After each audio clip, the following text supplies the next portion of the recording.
Sir হ্যাঁ, কেমন আছেন? আলহামদুলিল্লাহ স্যার। চেহারা তো সুন্দর লেখা। হ্যাঁ, হ্যাঁ, সরকারি টাকা ঢুকতেছে তো অ্যাকাউন্টে, ওরে এই জন্য। মিহির স্যার কি কইছে দেখছি, আমি মিহির স্যার বললাম চেহারা তো সুন্দর হচ্ছে গা দিন দিন। বলছে সরকারি যে বেতনের যে টাকাটা সরকার যে দেয়, যে টাকাটা তো পকেটে ঢুকতেছে, আগে তো আর ঢুকতো না, আগে তো সবই বেকারদের টাকা ঢুকতো। এখন কিন্তু সরকারি চাকরি টাকাটা ঢুকতেছে, এই জন্য একটু চেহারা গ্লাস মারতেছে, বুঝেন তো। এখন ফ্যান ফলোয়ার বাইরে গেছে আরো বেশি। আছে নাকি কেউ? আছে না কেউ? ভাই কি দেখছেন এগুলো সব কথা? সব কথা কি মুখে বলা যায়? কিছু কথা কিন্তু বুঝে নিতে হয়, তাই না? এগুলো তো বুঝতে হয় সবসময়, তাই না? আচ্ছা, আজকে আমাদের একটা খুব সুন্দর একটা ক্লাস হবে, ক্ষুদ্র নৃগোষ্ঠী যেটাকে বলি। আবার এটাকে আমরা উপজাতি হিসেবেও এই টপিকটা চিনি। এবং এই টপিকটা থেকে এমন কোনো জব পরীক্ষা নাই যেখানে প্রশ্ন না আসে। এমন কোনো ভার্সিটি এডমিশন নাই যেখানে এখান থেকে প্রশ্ন না আসে। প্রতিবারই নার্সিং ভর্তি পরীক্ষা এখান থেকে প্রশ্ন আসে। হ্যাঁ, এবং এর সাথে কিন্তু আদমশুমারিটাও কিন্তু পড়ানো হবে। সেটা খুবই গুরুত্বপূর্ণ। যারা ক্যাডেট ভর্তি পরীক্ষা দেয়, ভার্সিটি এডমিশন দেয়, নার্সিং ভর্তি পরীক্ষা দেয়, বিসিএস পরীক্ষা, এরপরে প্রাইমারি পরীক্ষা, নিবন্ধন পরীক্ষা, 11 থেকে 20তম গ্রেডের প্রত্যেকটা জব পরীক্ষায় দেখবেন এই টপিকটা থেকে প্রশ্ন আসে। এখান থেকে একটু মানে বিভিন্ন আসলে টেকনিক দিয়েও পড়তে হয়, যাতে মনে রাখতে হয়। ওই যে মাতৃতান্ত্রিক উপজাতি কারা, পিতৃতান্ত্রিক উপজাতি কারা, তারপর ওই যে বলে রাখাইন উপজাতি কোথায় বস করে, একমাত্র মুসলমান উপজাতি কারা, এই জিনিসগুলা কিন্তু আসে পরীক্ষায়। এই জন্য আজকে টপিকটা খুবই গুরুত্বপূর্ণ। এবং সবাই একটু আছে কিন্তু শেয়ার করবেন, টাইম লাইনে ক্লাসটা শেয়ার দিয়ে রাখলে কি হয় জানেন, পরবর্তী আপনারা অনেকে ফোন দেন, ফোন দিয়ে বলেন যে স্যার এই যে মিহির স্যারের যে এই ক্লাসটা হলো স্যার, এটা তো খুঁজে পাচ্ছি না। এর জন্য বলে আপনি যদি একবার শেয়ার দিয়ে রাখেন আপনার আইডিতে, তাহলে কিন্তু ক্লাসটা থাকবে, ইজিলি আপনি পাবেন, আমাদের কাছে ফোন দেওয়ারও দরকার নেই, তাই না? আচ্ছা স্যার, আজকে স্যারই ঘোষণা করে, স্যার ক্লাস যখন অর্ধেক হয়ে যাবে তখন নামটা আপনি ঘোষণা করে দিবেন যে কে আজকে কোন রমন বা রমণী আজকে বইটা পায়, এটা ঘোষণা দিবেন। আচ্ছা, আজকে লাইভে আপনারা হচ্ছে সর্বোচ্চ শেয়ার, কমেন্ট এবং মেনশন প্রতিবার বলা হয়, অনেকেই পাঠানো হয়েছে, আমাদের অনেকেই হয়তো দু একবার মিসিং হয়েছে, আমরা আন্তরিকভাবে দুঃখিত, কিন্তু আজকে পাঠানো হবে। আজকে অবশ্যই পাঠানো হবে। আপনার যার নাম ঘোষণা হবে, না পাইলে সরাসরি আমাকে ফোন দিবেন। আমার নাম্বার এখানে দেওয়া আছে, অথবা এই যে আমাদের প্রকাশনার নাম্বার দেওয়া আছে, সরাসরি লাইব্রেরিতে যে কোনো একটা জায়গাতে পাওয়া যাবে, বা আমাদের পেজগুলোতেও আছে, এই স্যারের নাম্বারেও আছে, ফোন দিবেন আমাদের।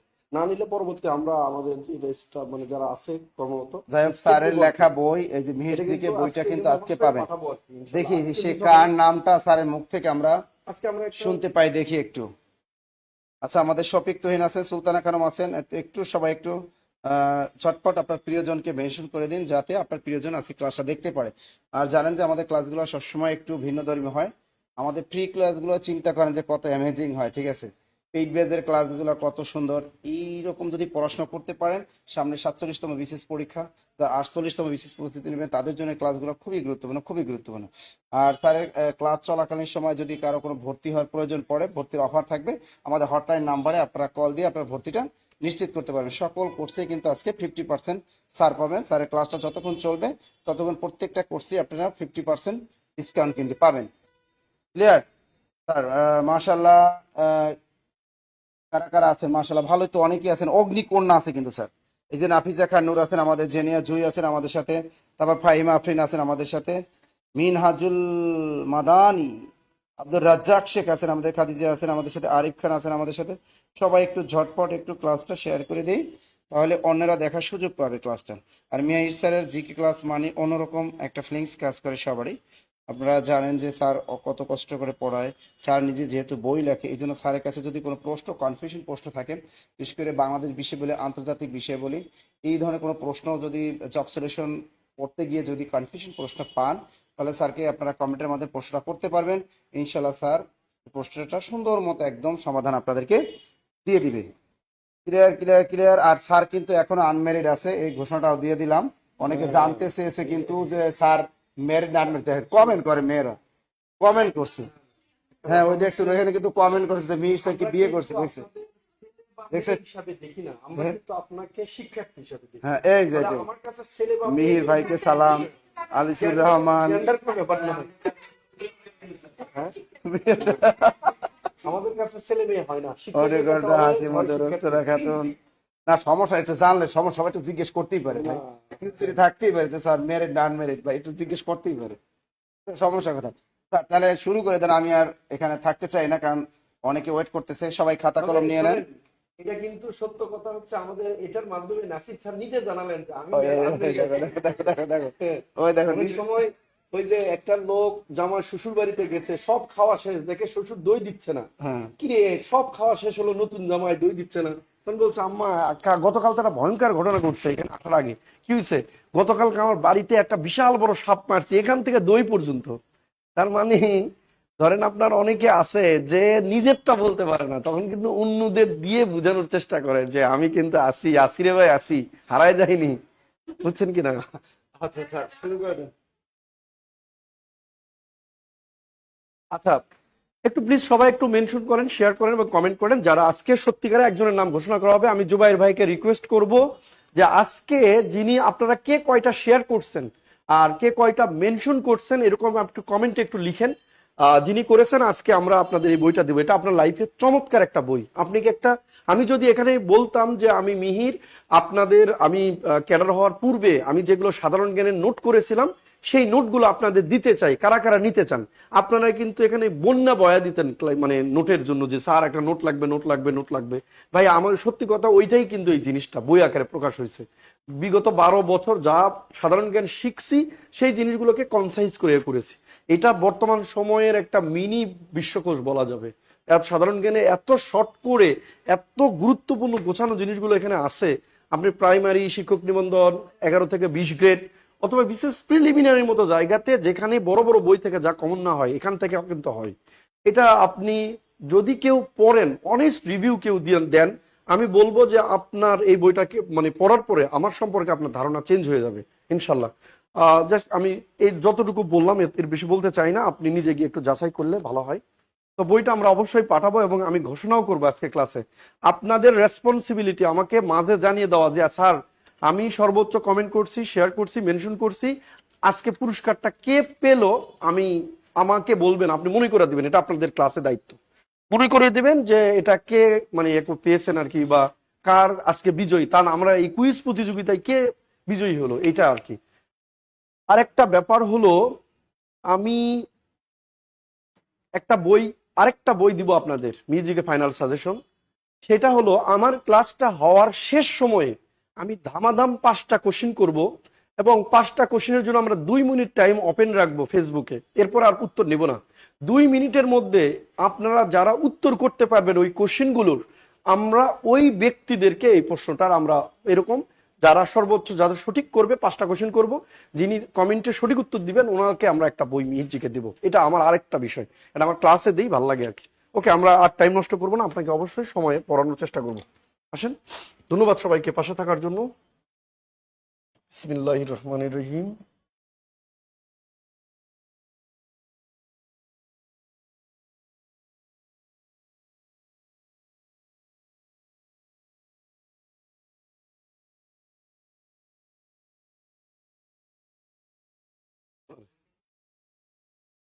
হ্যাঁ, যাবে, এখানে যাবে না, লাইব্রেরিতে যাবে, আমরা তো বই বিছি না।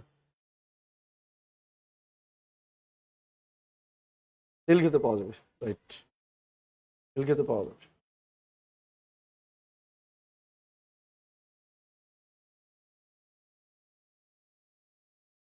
ঠিক।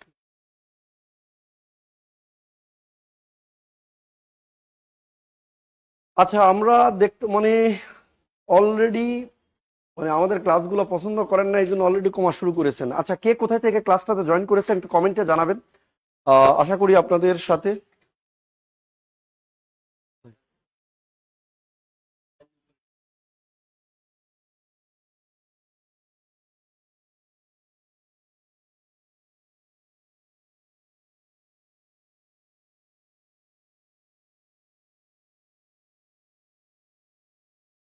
ওকে, চলে আসছে না? বাহ, সুন্দর তো ভাই, লাল গোলাপি আসছে না, সবুজ কালারে লিখি। আমার ফেভারিট কালার হচ্ছে ব্লু, কিন্তু লিখতেছি সবুজ। আমার বইগুলো এই জন্য ব্লু কালারের হয়। হ্যাঁ, বেদনার রং নীল, মানুষকে আমি জানি না, আমি আসলে আনবো না ইয়াতে বইয়ের কালার করি কিন্তু। আচ্ছা, কে কোথা থেকে যুক্ত হয়েছেন? আমরা ওকে, মাশাআল্লাহ, বাংলাদেশ সবগুলো জেলার মানুষই আছে দেখি। পিরোজপুর থেকে, আসসালামু আলাইকুম।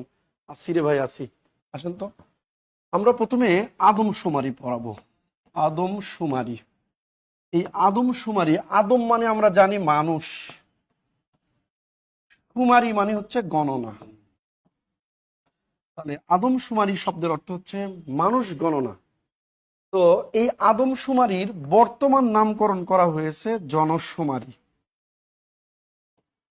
জনশুমারি ও গৃহ গণনা, গণনা, গৃহ গণনা, আদমশুমারি ও গৃহ গণনা। কেন? জন মানে মানুষ, শুমারি মানে গণনা, গৃহ মানে আবাস স্থল। আগে আদম শুমারি যখন হতো তখন মানুষই শুধু এখানে গণনা করতো না যে বাংলাদেশের মানুষ এত কোটি মানুষ, এগুলো না। এখানে কিন্তু মানুষের বাইরে অনেক কিছু গণনা করা হতো। এই জন্য এটার পরিবর্তন নিয়ে আসছে যে জনশুমারি ও গৃহ গণনা, অর্থাৎ এখানে মানুষও থাকবে, মানুষের সাথে দৈনন্দিন বিষয়গুলোও থাকবে।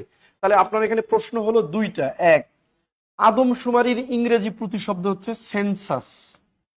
সেন্সাস, সবাই একটু কমেন্ট করবেন, আদমশুমারির ইংরেজি প্রতিশব্দ কি? সেন্সাস। আদমশুমারির ইংরেজি প্রতিশব্দ কি? সবাই একটু, আদমশুমারির ইংরেজি প্রতিশব্দ হচ্ছে সেন্সাস। এই আদমশুমারির বর্তমান নাম কি? জনশুমারি ও গৃহ গণনা। জনশুমারি ও গৃহ ও সরি সরি, গণনা হয়েছে শুধু, গৃহ গণনা। জনশুমারি ও গৃহ গণনা, জনশুমারি ও গৃহ গণনা, জনশুমারি ও গৃহ গণনা, জনশুমারি ও গৃহ গণনা। স্যার কালার চেঞ্জ করেন, কোন কালার দিব? কালো ভাল লাগে না আমার, তাই না? কালো দিব,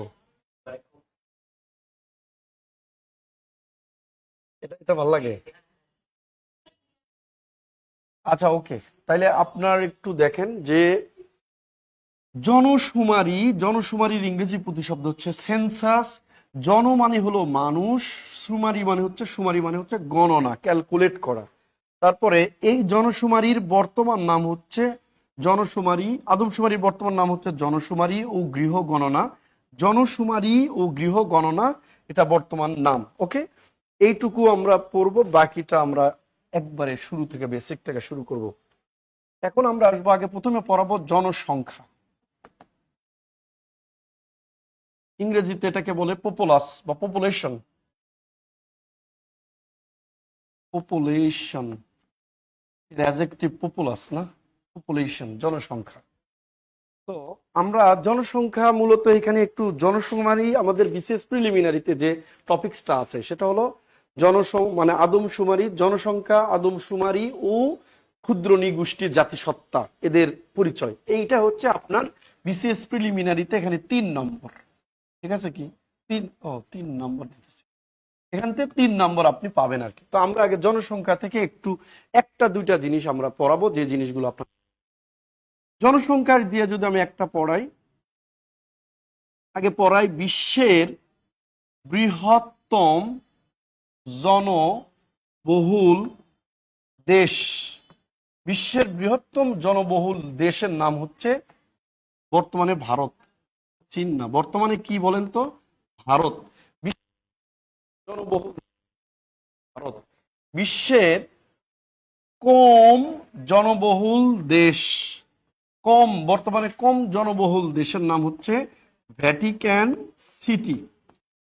ভ্যাটিকান সিটি।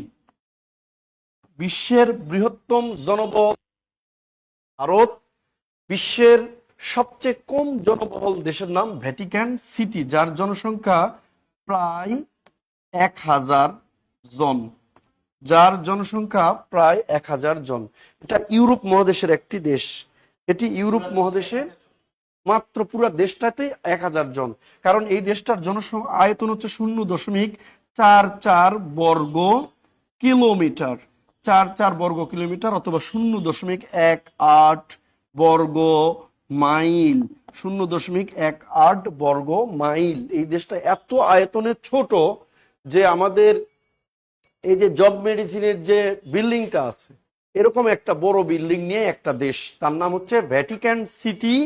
এটিকে হলি সিটিও বলা হয়। এটি ইউরোপ মহাদেশের একটি দেশ, যেটা পৃথিবীর সবচেয়ে ক্ষুদ্রতম দেশ।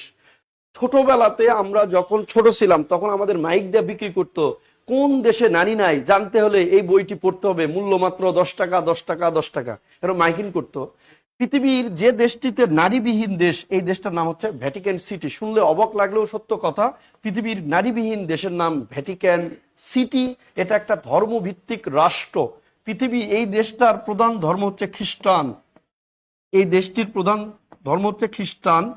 খ্রিস্টাব্দ লিখছে না, খ্রিস্টান। খ্রিস্টান। এখানে খ্রিস্টানদের দুইটা ভাগ আছে, একটা হচ্ছে যারা গোড়াপন্থী, একটা হচ্ছে উদারপন্থী। গোড়াপন্থীদের বলা হয় ক্যাথলিক, আর উদারপন্থীদের বলা হয় প্রটেস্ট্যান্ট। গোড়াপন্থীদের বলা হয় ক্যাথলিক, উদারপন্থীদের বলা হয় প্রটেস্ট্যান্ট। এই গোড়াপন্থীরা বাস করে হচ্ছে এই ভ্যাটিকান সিটি, গোড়াপন্থীরা বাস করে ভ্যাটিকান সিটি। আর প্রোটেস্ট্যান্ট যেটা উদারপন্থী, এই প্রোটেস্ট্যান্ট ধর্মের প্রবর্তক বা প্রোটেস্ট্যান্ট সংস্কার আন্দোলনের প্রবর্তক হচ্ছে মার্টিন লুথার নামে একজন জার্মানি ব্যক্তি। মার্টিন লুথার, অনেকবার প্রশ্ন আসে যে মার্টিন লুথার কে। মার্টিন লুথার কে? একজন জার্মান ধর্ম সংস্কারক, যিনি খ্রিস্টানদেরই ধর্মের একটা অংশ, প্রোটেস্ট্যান্ট ধর্মের প্রবর্তক বা প্রোটেস্ট্যান্ট শাখার প্রবর্তক Martin Luther. Martin Luther. Martin Luther. Martin Luther একজন জার্মান নাগরিক, জার্মান ধর্ম সংস্কারক। সবাই একটু কমেন্টে উত্তর দিবেন। আমি কয়েকটা প্রশ্ন বলবো। প্রথমে, বিশ্বের বৃহত্তম জনবহুল দেশের নাম কি? ভারত। আচ্ছা, আজান হচ্ছে, আপনারা একটু উত্তর দেন, আমরা আজানের জবাব দিই। বিশ্বের বৃহত্তম জনবহুল দেশের নাম ভারত। বিশ্বের কম জনবহুল দেশের নাম হচ্ছে Vatican city. Vatican city. Vatican city, Vatican একটা খ্রিস্টান সম্প্রদায়ের দেশ।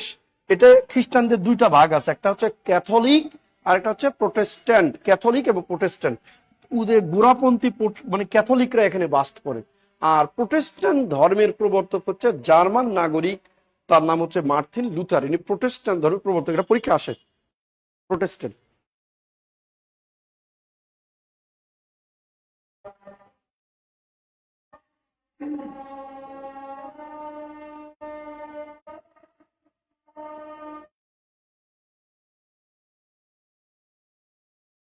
তুলসী মালা ধান।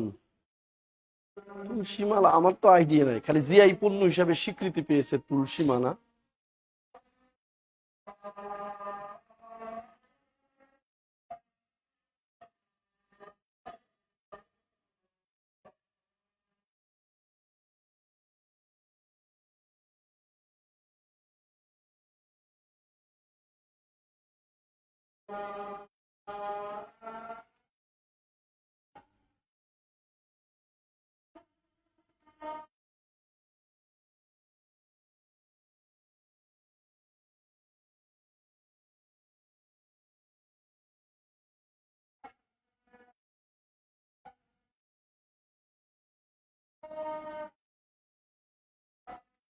মনে রাখতে হবে, পৃথিবীতে দুইজন গুরুত্বপূর্ণ মার্টিন লুথার আছে। একজন হচ্ছে Martin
okay, thank you so much.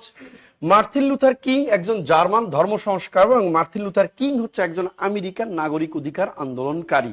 তাহলে আমরা এখানে কয়েকটা লাইন বলেছি, সেগুলো বলি। প্রথমে বলেছি জনসংখ্যা পড়াবো। জনসংখ্যা ইংরেজি শব্দ, প্রতিশব্দ হচ্ছে population.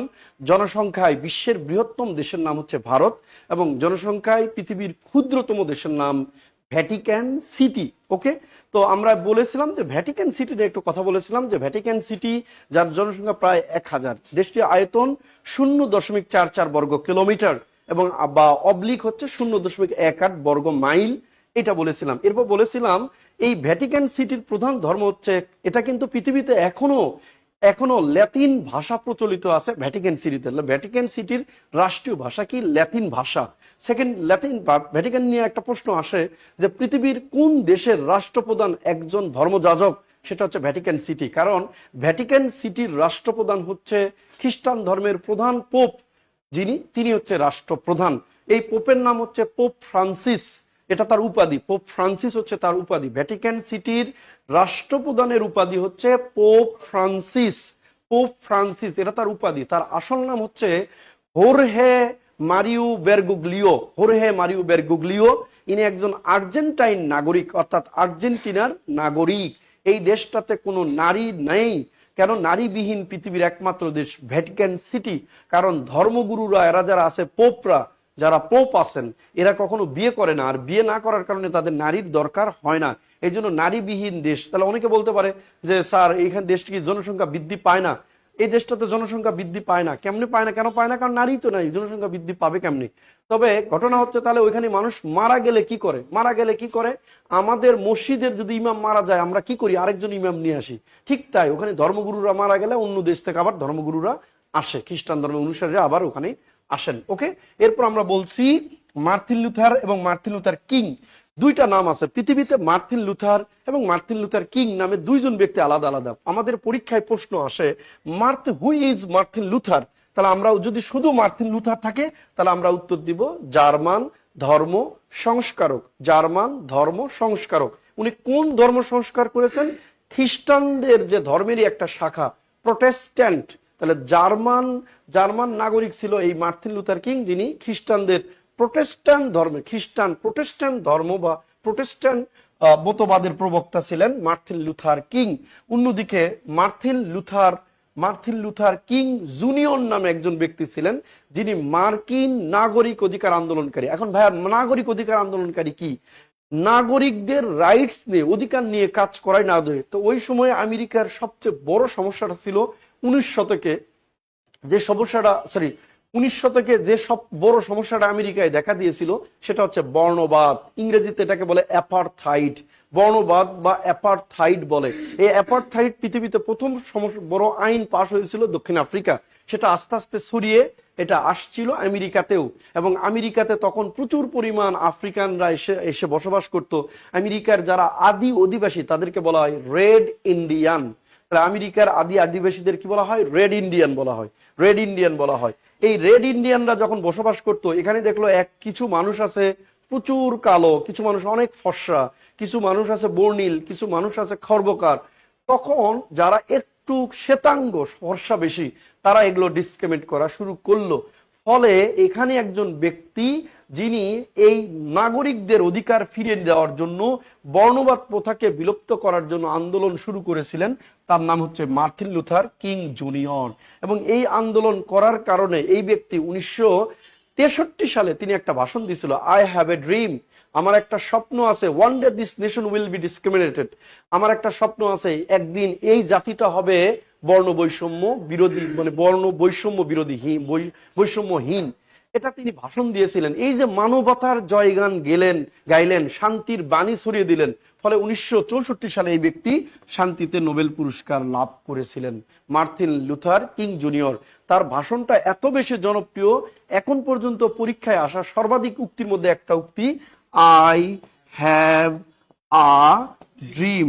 I have a dream, এই বিখ্যাত উক্তিটা, আমার একটি স্বপ্ন আছে, বাংলা হচ্ছে আমার একটি স্বপ্ন আছে। এই স্বপ্ন মানেই কিন্তু ধরেন আপনি এখানে আছেন, একজন বাঙালি, একটা ভালো সরকারি চাকরি পাবেন, 2 নম্বর একটা সুন্দর মেয়ে দেখে বিয়ে করবেন, 3 নম্বর চিকন চালের তারপর একটা গাড়ি করবেন, একটা বাড়ি করবেন, চিকন চালের ভাত খা মইরা যাবেন, এই স্বপ্ন না। এর স্বপ্ন কিন্তু একটা বৃহৎ স্বপ্ন, একটা রাষ্ট্র কেন্দ্রিক, একটা পুরা পৃথিবীর বর্ণবৈষম্য কেন্দ্রিক ছিল। এই জন্য এরা স্বপ্ন দেখলে নোবেল পায়, আর আমাদের স্বপ্ন দেখলে আমরা আরো কষ্ট পাই। এই জন্য স্বপ্ন দেখতে হবে বড়, ছোট স্বপ্ন দেখা যাবে না। ঠিক আছে, আই হ্যাভ আ ড্রিম, আমার একটা স্বপ্ন আছে। এ পর্যন্ত এই পরীক্ষায় আসা সর্বাধিক কমন প্রাপ্ত একটা প্রশ্ন কার? Martin Luther King junior. Okay, আমরা জনসংখ্যা থেকে অনেক দূরে চলে যাচ্ছি। এখন আমরা আসবো এখানে জনসংখ্যায় সবচেয়ে ঘনত্ব, জনসংখ্যায় সবচেয়ে ঘনত্ব বেশি যে দেশটা, তার নাম হচ্ছে মোনাকো। জনসংখ্যায় সবচেয়ে বেশি ঘনত্বপূর্ণ দেশের নাম পৃথিবীর হচ্ছে মোনাকো। গত 15 দিন আগে একটা পরীক্ষায় প্রশ্ন আসছে, আমি এই প্রশ্নটা আপনাদের দেবো একটু পরেই। জনসংখ্যায় সবচেয়ে ঘনত্বপূর্ণ দেশের নাম হচ্ছে মোনাকো। আর জনসংখ্যায় কম ঘনত্বপূর্ণ দেশ, কম কম ঘনত্ব দেশ নাম হচ্ছে মঙ্গোলিয়া। মঙ্গোলিয়া জনসংখ্যায় কম ঘনত্বপূর্ণ দেশের নাম হচ্ছে মঙ্গোলিয়া। কোন জনসংখ্যায় কম ঘনত্বপূর্ণ দেশ হচ্ছে মঙ্গোলিয়া। এইবারে প্রশ্ন আসছিল চাকরি পরীক্ষা, সেই প্রশ্নটা আমি দিই। জনসংখ্যায় সবচেয়ে ঘনত্ব শহরের নাম কি? এটা আসছিল। জনসংখ্যায় সবচেয়ে ঘনত্ব শহরের নাম কি? এটা হচ্ছে জাপানের টোকিও। এই প্রশ্নটা আসছিল।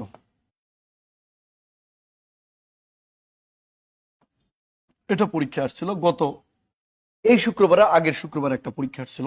জনসংখ্যায় সবচেয়ে ঘনত্বপূর্ণ শহরের নাম কি? চাকরি পরীক্ষার প্রশ্ন, উত্তর ছিল টোকিও। তবে জনসংখ্যার ঘনত্বে, জনসংখ্যার ঘনত্বে বাংলাদেশ ষষ্ঠ। অনেকে মনে করতে পারে যে তাহলে বাংলাদেশ মনে হয় সবচেয়ে বেশি ঘনবসতিপূর্ণ। না, জনসংখ্যায় ঘনত্বে বাংলাদেশ ষষ্ঠ। তাহলে জনসংখ্যায় সবচেয়ে বেশি ঘনত্ব হচ্ছে মোনাকো। জনসংখ্যায় সবচেয়ে কম ঘনত্বপূর্ণ দেশের নাম উত্তর দিবেন মঙ্গোলিয়া। জনসংখ্যায় সবচেয়ে বেশি ঘনত্বের শহরের নাম টোকিও, জাপান। জনসংখ্যায় ঘনত্বের দিক দিয়ে বাংলাদেশের অবস্থান, বিডি মানে কিন্তু বাংলাদেশ, বিডি মানে বাংলাদেশ, এটা অনেকে বুঝতে পারে না। তাহলে বিডি আসলে কি, রিপোর্ট নাকি? বিডি মানে বাংলাদেশ, বাংলাদেশ হচ্ছে ষষ্ঠ, বিডি মানে বাংলাদেশ। তাহলে জনসংখ্যার ঘনত্বে বাংলাদেশ কততম? ষষ্ঠ। এবার আসেন, এইটা আমি জনসংখ্যায় দুইটা ম্যাসিভ জিনিস আপনার বলে দিয়েছি। আপনার এখন আরো চমৎকার একটা প্রশ্ন দিব, সেটা হলো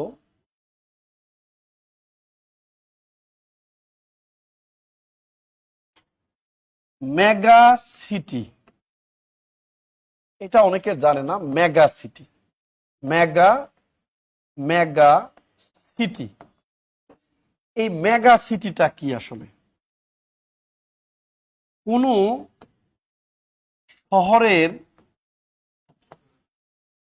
শহরের জনসংখ্যা, কোন শহরের জনসংখ্যা 10 মিলিয়ন,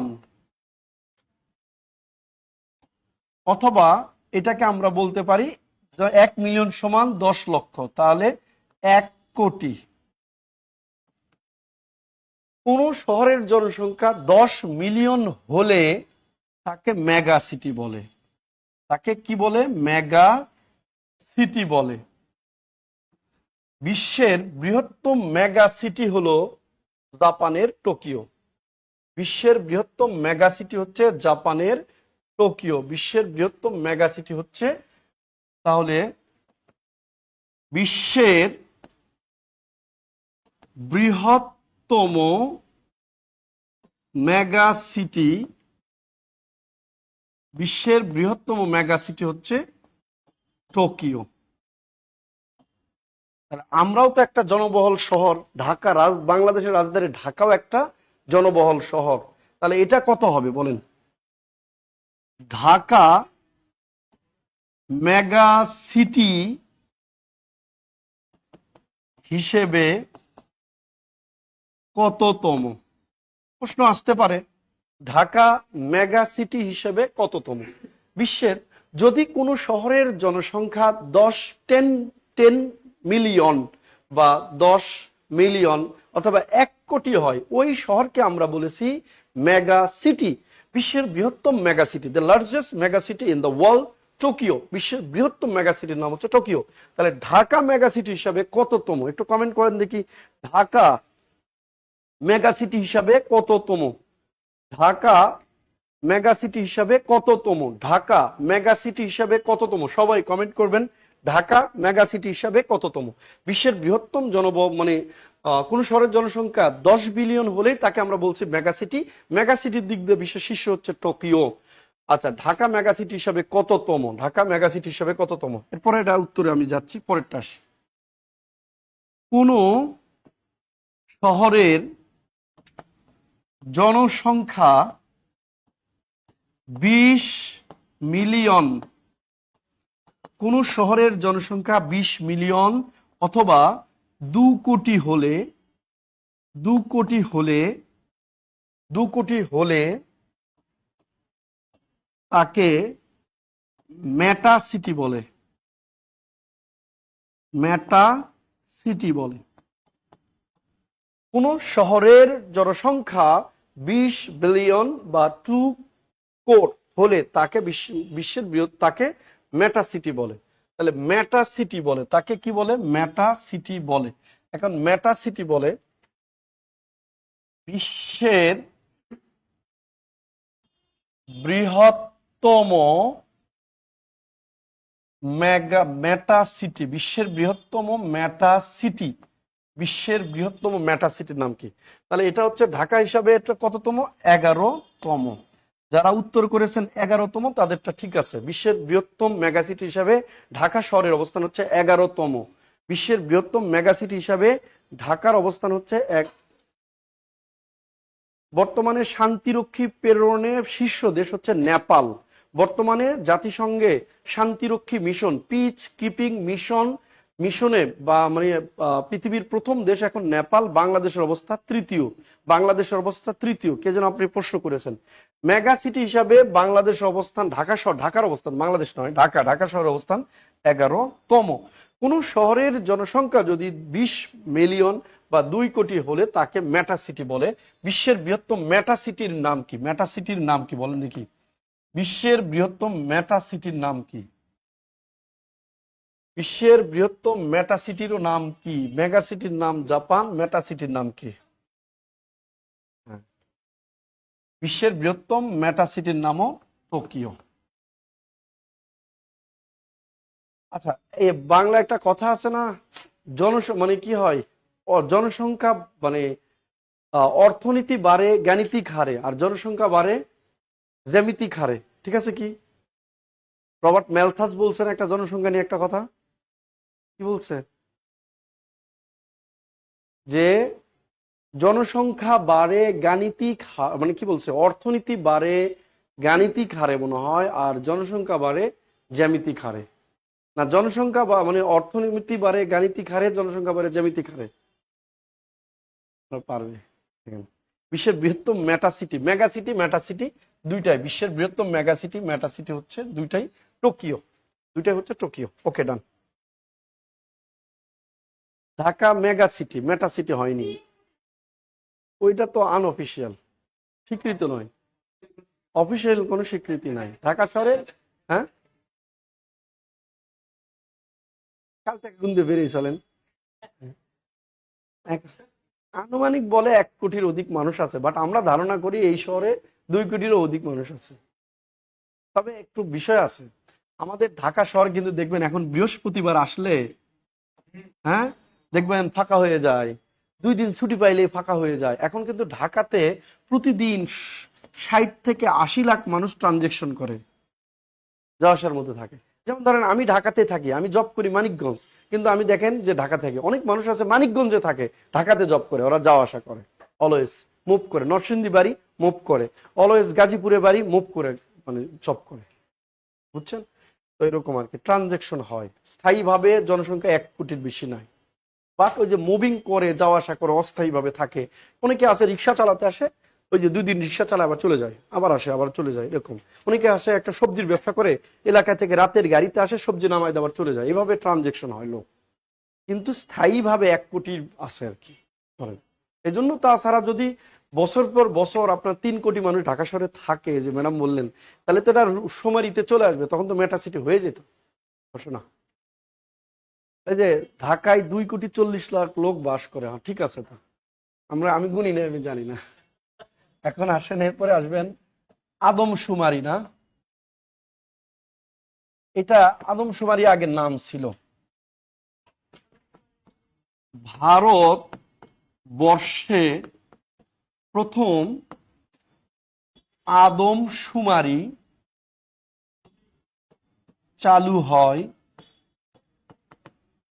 ভারতবর্ষে প্রথম আদমশুমারি চালু হয় 1872 সালে। ভারতবর্ষে প্রথম আদমশুমারি চালু হয় 1872 সালে ভারতবর্ষে। লুথার কিং বলছি ছিল না, না না, জনসংখ্যা বাড়ে জ্যামিতিক হারে, খাদ্য বাড়ে গাণিতিক হারে, এটা বলছে Robert Malthus. Robert Robert Malthus, হ্যাঁ, ম্যালথাস, রবার্ট ম্যালথাস বলেছেন এই কথা। জনসংখ্যা বাড়ে জ্যামিতিক হারে, খাদ্য উৎপাদন বাড়ে বা খাদ্য বাড়ে গাণিতিক হারে, এটা বলছে রবার্ট ম্যালথাস। বুঝছেন কিনা? দেখবেন যে আপনি একটা সরকারি চাকরি পাবেন,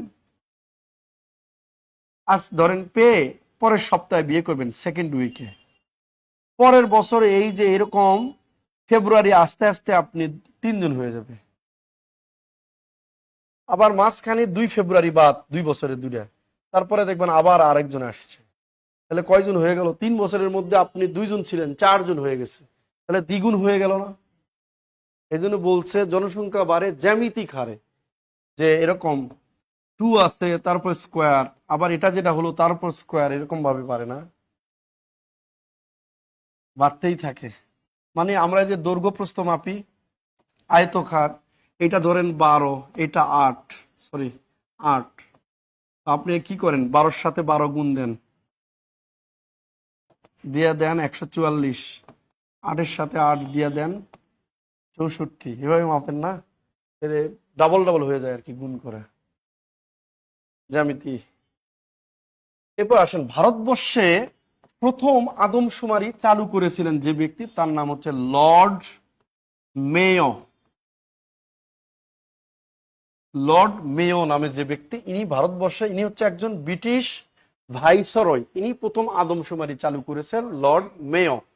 লর্ড মেয়ো, ময়ে একারে মে উন্তাস্ত অয়ে ওকার, হ্যাঁ, ময়ে চন্দ্রবিন্দু একারে মে উন্তাস্ত অয়ে ওকারে ও, লর্ড মেয়ো। ভারতবর্ষে প্রথম আদমশুমারি চালু করছে কে? Lord Mayo. ভারতবর্ষে প্রথম আদমশুমারি চালু করেছে লর্ড মেয়ো। এবার আসেন, বাংলাদেশে প্রথম আদমশুমারি চালু হয় 1974 সালে। কে চালু করছে? এটা তো নাম শোনাই হোগা। বাংলাদেশে প্রথম আদমশুমারি চালু হয় 1974 সালে। বাংলাদেশে প্রথম আদমশুমারি চালু হয় 1974 সালে। বাংলাদেশে সর্বশেষ আদমশুমারি হয় 15 থেকে 21 জুন 2022। বাংলাদেশের সর্বশেষ আদমশুমারি হয় 15 থেকে 21 জুন 2022। 15 থেকে 21 জুন 2022। তাহলে বাংলাদেশে প্রথমে এই যে প্রাইমারি পরীক্ষা দিবেন, এই যে আপনারা যারা, আপনাদের বলতেছি, আপনাদের কিন্তু বারবার পরীক্ষায় আসে এইগুলো প্রশ্ন, যে বাংলাদেশের যে প্রথম তথ্যগুলো, প্রথম বাংলাদেশ বিষয়বলির যে প্রথম তথ্যগুলো আছে, এই প্রথম তথ্যগুলো থেকে বারবার পরীক্ষায় আসে। কেমন? প্রথম আদমশুমারি কবে হয়েছে, বাংলাদেশের প্রথম ফ্লাইওভারের নাম কি, বাংলাদেশের প্রথম ফুট ওভার ব্রিজের নাম কি, বাংলাদেশের প্রথম দেখেন যে এরকম করে প্রথম যে তথ্যগুলো থাকবে আর কি, প্রথম ওই যে বিশ্ববিদ্যালয়ের নাম কি, বাংলাদেশের প্রথম ওই মুসলিম কি বলে উপমহাদেশের বা ঢাকা বিশ্ববিদ্যালয়ের প্রথম ছাত্রীর নাম কি। এরপরে দেখবেন প্রশ্ন থাকে যে প্রথম চলচ্চিত্রের ওই মানে কে চলচ্চিত্র তৈরি করেছিলেন। তারপরে হচ্ছে বাংলাদেশের চলচ্চিত্রের জনক কে, বাংলাদেশের প্রথম চলচ্চিত্র কে নির্মাণ করেছিলেন, হ্যাঁ হীরালাল সেন। তো এরকম আলী বাবা 24 প্রথম নির্বাণ চলচ্চিত্র, প্রথম সবাক চলচ্চিত্র, এরকম প্রথম তথ্য দিয়ে প্রথম নির্বাচন কবে হয়েছে বাংলাদেশে, স্বাধীন বাংলাদেশের প্রথম নির্বাচন কবে হয়েছে 1973 সালে 7 মার্চ, প্রথম রিলেটেড জিনিসগুলো আসে। তারপরে হচ্ছে মুক্তিযুদ্ধের উপরে প্রথম ভাস্কর্যের নাম কি, জাগ্রত চৌরঙ্গী। তারপরে হচ্ছে বিশ্ববিদ্যালয়ে স্থাপিত প্রথম ভাস্কর্যের নাম কি, অপরাজীয় বাংলা। এরপরে আসবে দেখবেন যে ভাষা আন্দোলনে প্রথম শহীদের নাম কি। প্রথম তথ্য নিয়ে একটা প্রশ্ন অলওয়েজ আসে, প্রথম যে কোনো কিছুর প্রথম নিয়ে, এটা একটা ভাইটাল ইনফরমেশন, যেখান থেকে প্রথম তথ্য নিয়ে একটা প্রশ্ন আসবে। দেখবেন যে বাংলাদেশের প্রথম গণপরিষদের মানে প্রথম হচ্ছে স্পিকার কে ছিল, প্রথম ডেপুটি স্পিকার কে ছিলেন, অথবা বাংলাদেশের প্রথম নির্বাচন কমিশনার কে, বাংলাদেশের প্রথম আপনি যে এই যে শিক্ষা কমিশন আছে, প্রথম শিক্ষা কমিশনের নাম কি। প্রথম তথ্য নিয়ে এক কথায় একটা প্রশ্ন আসে, এই জন্য এগুলো খেয়াল করবেন। হ্যাঁ, বাংলাদেশের প্রথম আদমশুমারি হয়েছে 1974 সালে, সর্বশেষ আদমশুমারি 15 থেকে 21 জুন 2022, 15 থেকে 21 জুন 2022। ওকে, ঠিক আছে, কি সবাই ক্লিয়ার কিনা? এবার আসেন,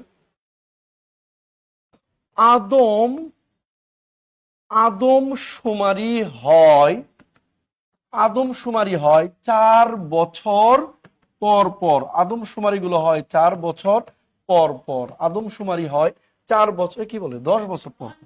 আদমশুমারি হয় 10 বছর পর পর। আদমশুমারি গুলো হয় 10 বছর পর পর। এ পর্যন্ত, অর্থাৎ যদি বলি 1974 থেকে 2022 সাল পর্যন্ত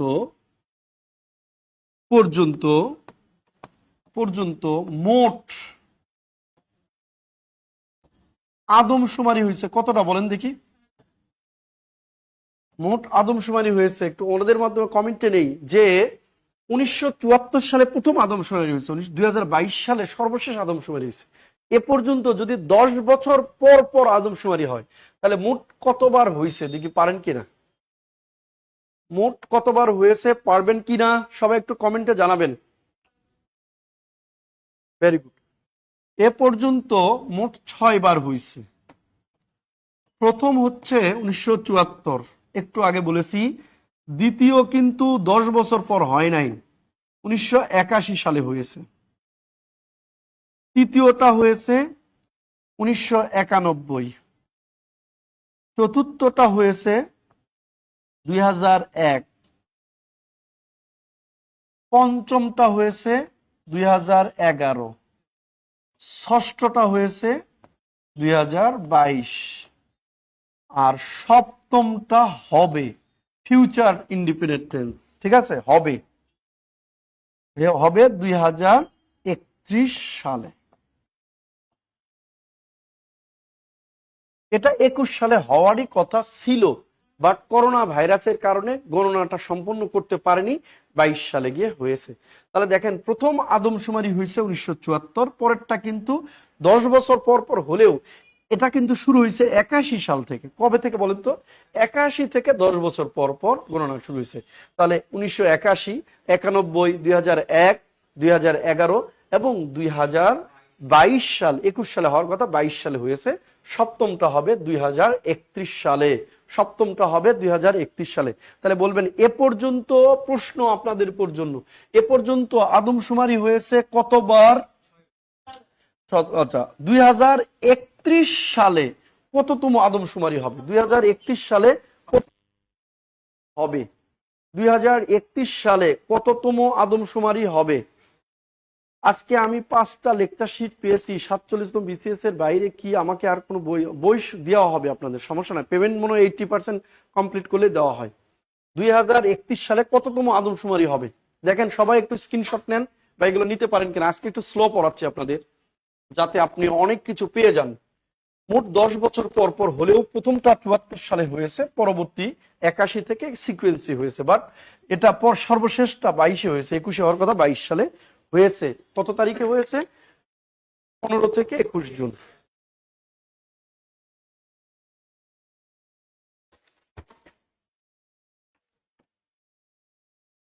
আচ্ছা, এরপর আসেন আমরা উপজাতিটা পড়াবো, কারণ উপজাতি আগে উপজাতির বেসিক বা উপজাতি, এটা আসলে সাংবিধানিক নাম হচ্ছে, উপজাতির সাংবিধানিক নাম আছে, আমরা বলি এটাকে উপজাতি। ঠিক আছে, এটাকে উপজাতিকে বলে ট্রাইব, ট্রাইবাল। হ্যাঁ, ট্রাইবাল, ট্রাইবাল বলি। বাট উপজাতির সংবিধান যে নামটা দিছে সেটা হচ্ছে ক্ষুদ্র নিগোষ্ঠী, এটা সাংবিধানিক নাম, ক্ষুদ্র নিগোষ্ঠী ও জাতিসত্তা। জাতিসত্তা এটা হলো আমাদের সংবিধান অনুযায়ী বলা আছে, আমাদের সংবিধানের 23-এর ক-তে বলা আছে যে ক্ষুদ্র নিগোষ্ঠী ও জাতিসত্তার কথা, ক্ষুদ্র নিগোষ্ঠী ও নৃতাত্ত্বিক জাতিগোষ্ঠীর কথা, নৃতাত্ত্বিক জাতিসত্তার কথা বলা আছে, নৃতাত্ত্বিক জাতিসত্তা। তাহলে দেখেন আমরা এমনি বলি, এটাকে আমরা বাঙালিরা বলি। এখানে একটা প্রশ্ন পরীক্ষায় আসে, এই প্রশ্নের উত্তরটা আপনারা দিবেন, সেটা হলো বাংলাদেশের বৃহত্তম নৃগোষ্ঠীর নাম কি? বলবেন সবাই, আপনারা একটু কমেন্ট করবেন, নৃগোষ্ঠীর নাম কি?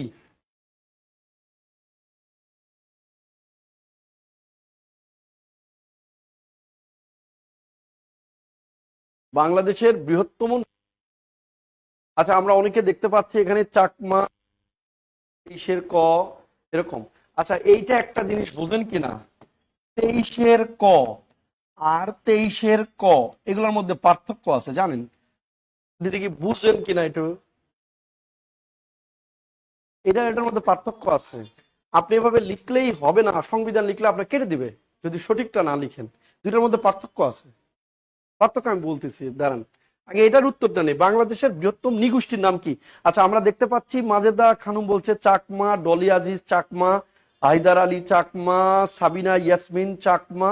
ওকে, সংবিধান নাম ক্ষুদ্র নিগোষ্ঠী বা নৃতাত্ত্বিক জাতিসত্তা, 23-এর কত বলা আছে? আচ্ছা আচ্ছা দিনা বলছে চাকমা, প্রশ্ন করার আগে কেউ দেখি উত্তর দেয়, প্রশ্ন করার আগে উত্তর দেয়। আচ্ছা আপনারা যারা যারা চাকমা উত্তর দিয়েছেন আপনাদের অনেক অনেক ধন্যবাদ। এটা চাকমা উত্তর যারা দিয়েছেন অসংখ্য ধন্যবাদ জানাচ্ছি আপনাদের। এই যে বাংলাদেশের বৃহত্তম নৃগোষ্ঠী চাকমা, এটা হয় নাই উত্তর। বাংলাদেশের বৃহত্তম নৃগোষ্ঠী হচ্ছে বাঙালি, বৃহত্তম নৃগোষ্ঠী হচ্ছে বাঙালি, বাংলাদেশের বৃহত্তম নৃগোষ্ঠী হচ্ছে বাঙালি, আর বৃহত্তম ক্ষুদ্র নৃগোষ্ঠী হচ্ছে চাকমা। বাংলাদেশের বৃহত্তম নৃগোষ্ঠী হচ্ছে বাঙালি আর ক্ষুদ্র নৃগোষ্ঠী হচ্ছে চাকমা। তাইলে প্রশ্ন বুঝে উত্তর করতে হবে। আর এই যে উত্তর করেছেন 0.5 গেছে গা, এটার কারণে অনেকের প্রিলি আটকে যাবে। এই জন্য এটা বুঝতে হবে বাংলাদেশের বৃহত্তম নৃগোষ্ঠী কিন্তু বাঙালি। আমরা এই জন্যই আমরা ওনাদেরকে বলি উপজাতি বা ক্ষুদ্র নৃগোষ্ঠী বলি। তা না হলে ওরা যদি আসল হতো, বাঙালি যদি না হয়, তাহলে ওনাকে আপনার স্বীকৃতি দিতে হবে আদিবাসী হিসাবে। কি দিতে হবে? আদিবাসী। ওরা যদি মূল হয়, আপনি তো এটা মানেন না, অরিজিনাল আদিবাসী। আচ্ছা আদিবাসী মানেন? তাহলে বাংলাদেশের বৃহত্তম নৃগোষ্ঠী হচ্ছে বাঙালি, আর বৃহত্তম ক্ষুদ্র নৃগোষ্ঠী বললে দিবেন উত্তর চাকমা। তাহলে আবার বলেন, এই দুটা জিনিস বলেন। বাংলাদেশের নৃগোষ্ঠী বলতে তো মানুষই বোঝায়, হোমোস্যাপিয়েন্স।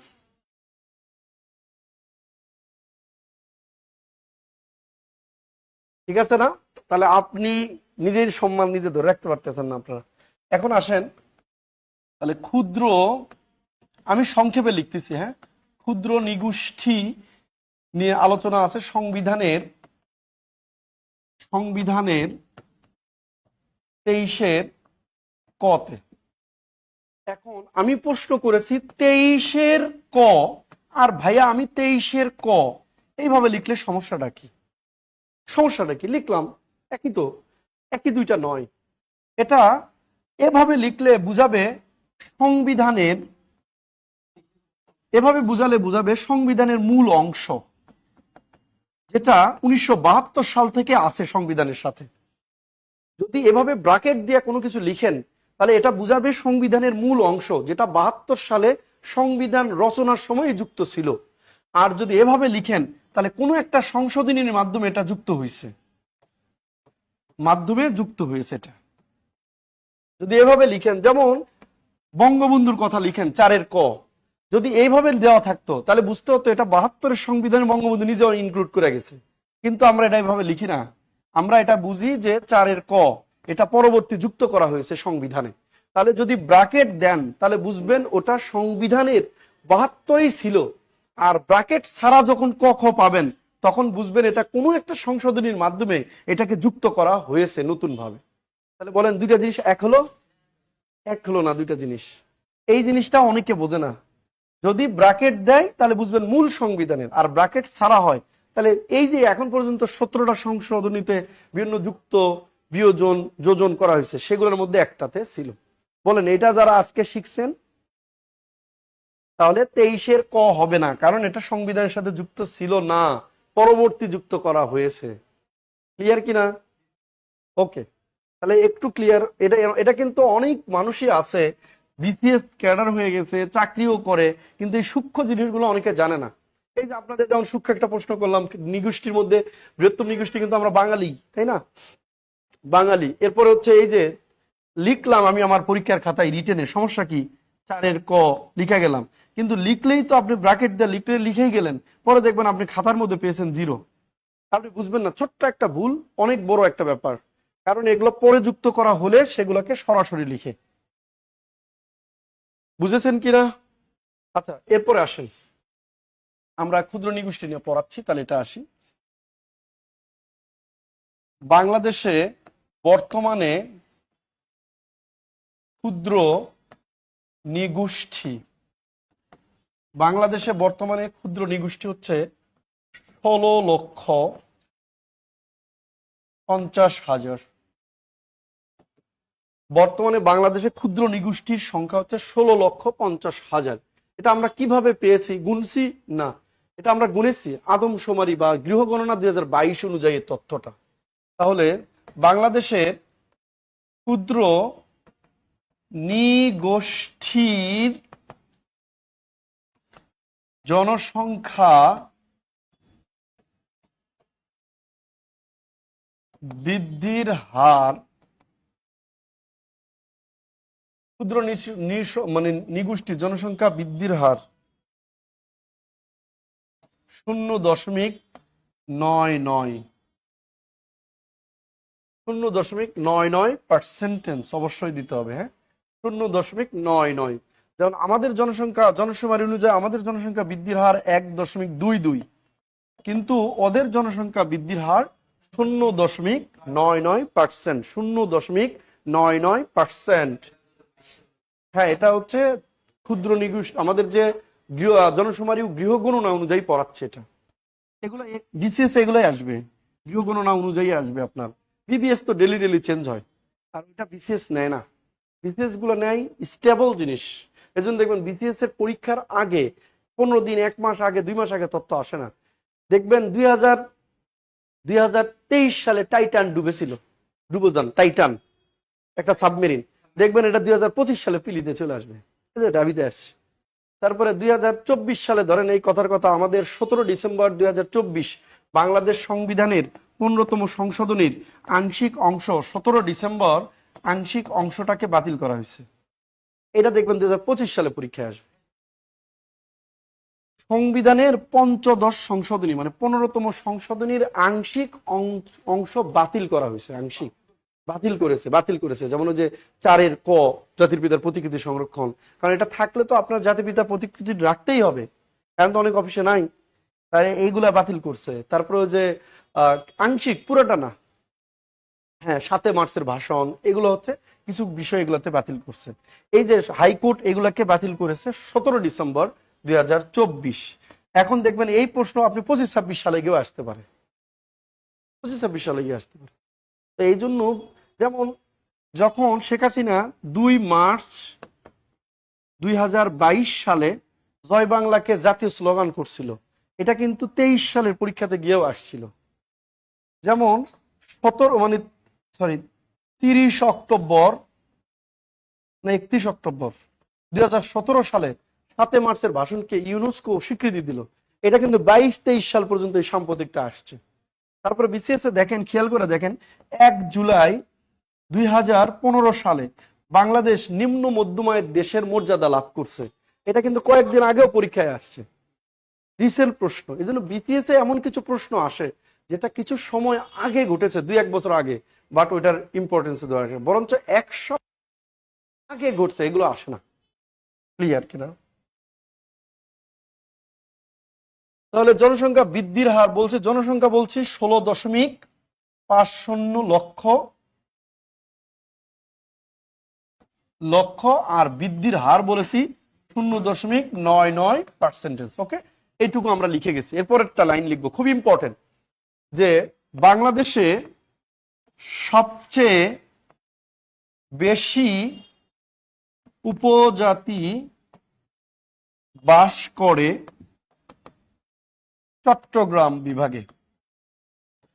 চট্টগ্রাম বিভাগে বাংলাদেশের সবচেয়ে বেশি উপজাতি বাস করে কোন বিভাগে? চট্টগ্রাম বিভাগে। বাংলাদেশে সবচেয়ে বেশি উপজাতি বাস করে চট্টগ্রাম বিভাগে। বাংলাদেশের সবচেয়ে বেশি উপজাতি বাস করে চট্টগ্রাম বিভাগে। আর বাংলাদেশে সবচেয়ে কম উপজাতি বাস করে বরিশাল। বরিশাল বাস করে খুব কম। যেমন বরিশালে বাস করে হচ্ছে আপনার হচ্ছে রাখাইন, তারপর হচ্ছে মগ, রোহিঙ্গা, এই অল্প কিছু, খুব বেশি না। তাও সেগুলো পটুয়াখালীতে বাস করে। হ্যাঁ হ্যাঁ, বিভাগ।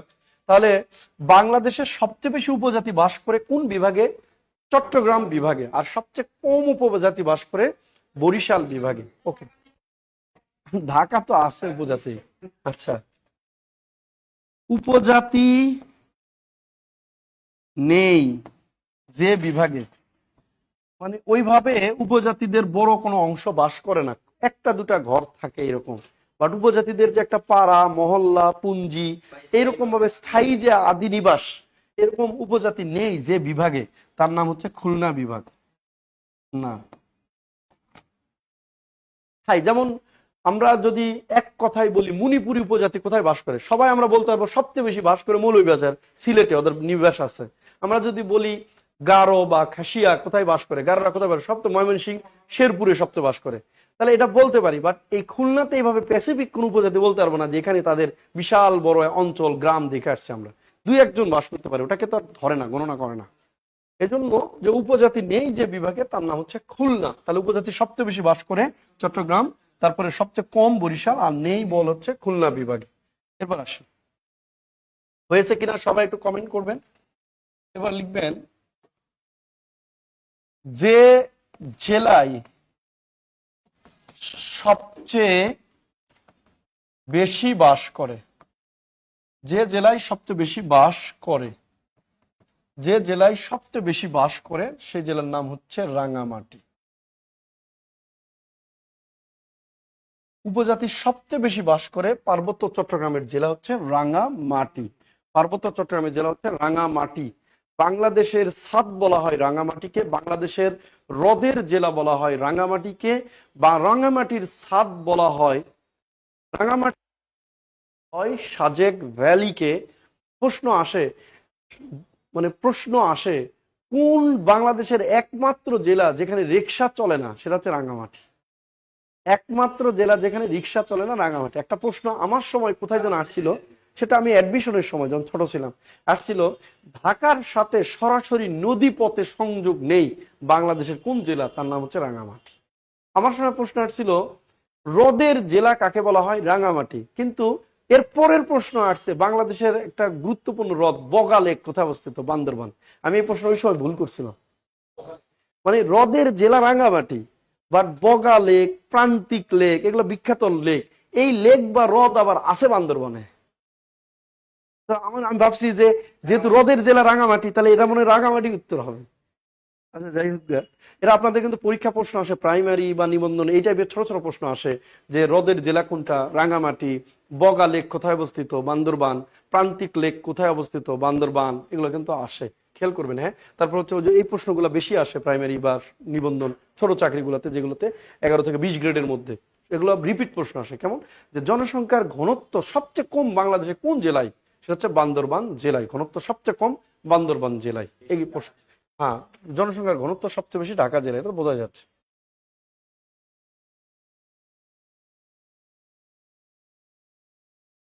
আচ্ছা, এরপরে আসেন, যে যে জেলায় কম, সবচেয়ে কম বাস করে উপজাতি, এই জেলার নাম হচ্ছে লালমনিরহাট। হ্যাঁ, অবশ্যই উপজাতি। যে জেলায় উপজাতি সবচেয়ে কম বাস করে, কারণ খুলনা বিভাগে তো নাই, ওখানে বাস আর কি করবে, কি কম আর হবে কি? রাইট। আচ্ছা, অনেকে আমাকে বলে পৃথিবীতে মহাদেশ 7টি, তাহলে আমরা বলি এশিয়া, ইউরোপ, এশিয়া, আফ্রিকা, উত্তর আমেরিকা, দক্ষিণ আমেরিকা, এন্টার্কটিকা, ইউরোপ, ওশেনিয়া। তো বলে স্যার ওশেনিয়া তো শূন্য দেশ, তাহলে এটা সবচেয়ে ছোট না? ও তো নাই দেশ, ছোট হবে কেমনে? না, ও তো নাই দেশ। অস্ট্রেলিয়া তো মহাদেশ নয়, মহাদেশের নাম ওশেনিয়া, বাট ডাক। ওকে, তাহলে যে জেলায় সবচেয়ে বেশি উপজাতি বাস করে রাঙামাটি, কম উপজাতি বাস করে লালমনিরহাট জেলায়। ওকে, এই উপজাতি নিয়ে মোটামুটি এখানে আমাদের শেষ। জনশুমারি এখান থেকে শেষ, আর কি আমরা বের হয়ে যাব। এখন উপজাতির মূল জিনিসটাতে যাব। উপজাতির মূল জিনিসটাতে আমরা যাব।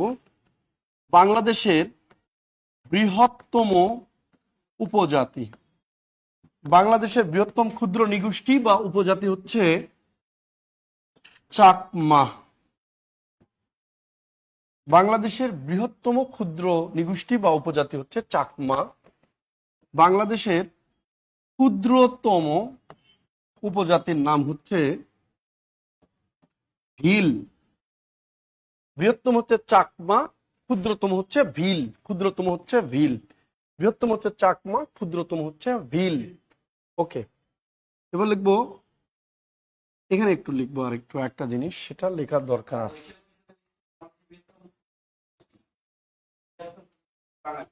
না না, বাংলাদেশের বৃহত্তম নিগোষ্ঠী, ক্ষুদ্র নিগোষ্ঠী লিখলে তো হবে না। নিগোষ্ঠী, নিগোষ্ঠী, শুধু নিগোষ্ঠী। ক্ষুদ্র হলে তো তাহলে উপজাতি।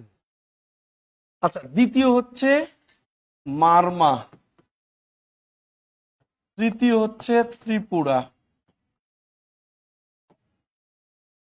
চতুর্থ হচ্ছে সাঁওতাল। তাহলে বাংলাদেশের সবচেয়ে বেশি যে ক্ষুদ্র নিগোষ্ঠী বাস করে তার নাম চাকমা, দ্বিতীয়টা মারমা, তৃতীয়টা ত্রিপুরা, চতুর্থটা হচ্ছে সাঁওতাল। তাহলে বসবাস দেশ সাঁওতাল। এরপর আসি মুসলিম উপজাতি। কেউ যদি আমাকে বলে এক লাইন পড়লে কি কমন পাওয়া যাবে উপজাতি নিয়ে, তাহলে আমি বলবো এই একটা লাইন পড়লেই কমন আসবে। মুসলিম উপজাতি, পাঙ্গন, আরেকটা আছে হচ্ছে লাওয়া। পাঙ্গন, তবে এটাই আসে, লাওয়া টাওয়া আসে না। পাঙ্গন এবং লাওয়া, মুসলিম উপজাতি হচ্ছে পাঙ্গন এবং লাওয়া। আচ্ছা, এরপরে আমাদের একটা পরীক্ষায় বারবার প্রশ্ন আসে, মাতৃতান্ত্রিক উপজাতি। মাতৃতান্ত্রিক উপজাতি হচ্ছে গারো, খাসিয়া। এরা প্রধান, কিন্তু মানে অনেকে মনে করতে পারেন স্যার তাহলে বাকিগুলো কি নাই, আছে পার্সেন্টেজ আছে এরকম। ধরেন কোন ক্ষুদ্র নিগোষ্ঠীর মধ্যে 40% মাতৃতান্ত্রিক, 60% পিতৃতান্ত্রিক, 45% মাতৃতান্ত্রিক, এরকম পার্সেন্টেজ কম বেশি আছে। বাট এদের সংখ্যা এটা সবচেয়ে বেশি। ধরেন গারোদের মাতৃতান্ত্রিকের সংখ্যাটা একবারে 95%, এরকম অনেক বেশি। তাহলে মাতৃতান্ত্রিক উপজাতি হচ্ছে গুরুত্বপূর্ণ দুইটা, একটা হচ্ছে গারো আর একটা হচ্ছে খাসিয়া। আর পিতৃতান্ত্রিক, পিতৃতান্ত্রিক ক্ষুদ্র নিগোষ্ঠী সবচেয়ে বেশি। পিতৃতান্ত্রিকও আছে অনেক বেশি, মাতৃতান্ত্রিক আরো গুলো আছে। সেগুলো হচ্ছে গারো,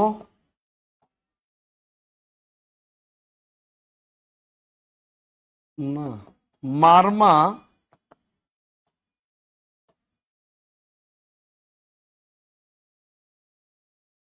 হাজং, মারমা এবং হাজন এরা প্রধান পিতৃতান্ত্রিক। সাঁওতালও কিন্তু পিতৃতান্ত্রিক, বাট সংখ্যাটা এদের সবচেয়ে বেশি। এজন্য পরীক্ষায় এই দুইটাই বেশি আসে, যে গারো খাসিয়া হচ্ছে প্রধান মাতৃতান্ত্রিক, মারমা আর হাজংটা হলো প্রধান পিতৃতান্ত্রিক। এটাতে কিন্তু প্রশ্ন 1 নম্বর আসে। এই পর্যন্ত আমি প্রিলিতে এই প্রশ্নটা 4-5 বার দেখছি।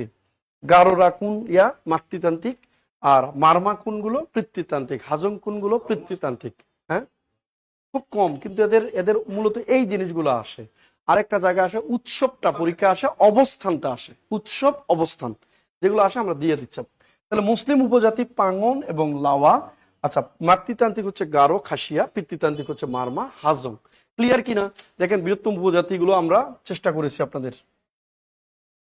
এবার আসেন উপজাতি অথবা আদিবাসী দিবস 9 আগস্ট। উপজাতি বা আদিবাসী দিবস হচ্ছে 9 আগস্ট। এটা সারা বিশ্বই পালন করে আদিবাসী নিয়ে। যেমন বিশ্বের বিভিন্ন দেশে কিন্তু এরকম আদিবাসী বা উপজাতি আছে। যেমন আমরা যদি একটু বলি তাহলে আফ্রিদি উপজাতি বাস করে হচ্ছে পাকিস্তান। না, পাকিস্তান। আফ্রিদি উপজাতি বাস করে পাকিস্তান। টোডা উপজাতি বাস করে ভারত। তারপর হচ্ছে মাউরি, ঠিক আছে আপনি কথাই দিলাম, মাউরি বাস করে নিউজিল্যান্ড। এই মাউরিদের বিখ্যাত একটা নৃত্য আছে, হাকা নৃত্য। ওই কিছুদিন আগে ফেসবুকে ভাইরাল হয়েছিল হাকা নৃত্য। ওই যে ওদের পার্লামেন্টে একটা মেয়ে চিল্লায়া গান গাইছিল এরকম করে। হ্যাঁ, অপেরা, হ্যাঁ। মাউরি হচ্ছে নিউজিল্যান্ড, মাউরি কি নিউজিল্যান্ড। তাহলে আফ্রিদি হচ্ছে পাকিস্তান, টোডা হচ্ছে ভারত, মাউরি হচ্ছে নিউজিল্যান্ড। তারপর হচ্ছে জুলু কুলু দক্ষিণ আফ্রিকা। জুলু কুলু দক্ষিণ আফ্রিকা। জুলু কুলু হচ্ছে দক্ষিণ আফ্রিকা। তারপর হচ্ছে হুতু তুষ্টি, এটা হচ্ছে রুয়ান্ডা ও বুরুন্ডি। রুয়ান্ডা ও বুরুন্ডি।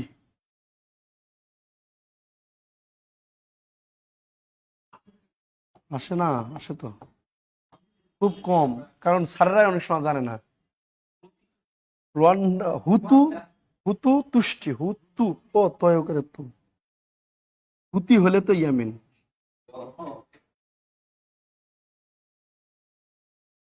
কি ব্যাপার, লেগে না কেন?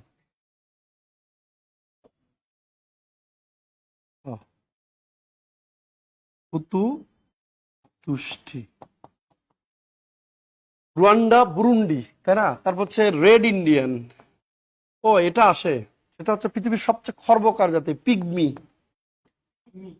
হ্যাঁ, এটা পৃথিবীর খর্বকার, মানে সবচেয়ে খাটো মানুষ, বেটে মানুষ, শর্ট, পিগমি। এরা বাস করে হচ্ছে কঙ্গো প্রজাতন্ত্র। কঙ্গো প্রজাতন্ত্র, কঙ্গো প্রজাতন্ত্র। তারপরে হলো ইস্কিমো, এস্কিমো, এস্কিমো। এরা বাস করে হচ্ছে, সবচেয়ে বেশি বাস করে নরওয়ে, ওই অঞ্চলটাতে। রেড ইন্ডিয়ান, রেড ইন্ডিয়ান এরা বাস করে হচ্ছে আমেরিকা। হ্যাঁ, আসতেছে। রেড ইন্ডিয়ান বাস করে আমেরিকা। তারপর হচ্ছে তাতাররা বাস করে, এটা মুসলিম উপজাতি, বাস করে রাশিয়া। রাশিয়াতে বাস করে তাতার। তারপর হচ্ছে উইঘুর, খুবই ইম্পর্টেন্ট, উইঘুর। এরা বাস করে জিনজিয়াং, চীন। জিনজিয়াং চীন, চীনের একটা প্রদেশ জিনজিয়াং, এই প্রদেশে বাস করে হচ্ছে উইঘুর। হ্যাঁ, মুসলিম, এগুলো সব মুসলিম। মুর, এরা বাস করে ফিলিপাইন।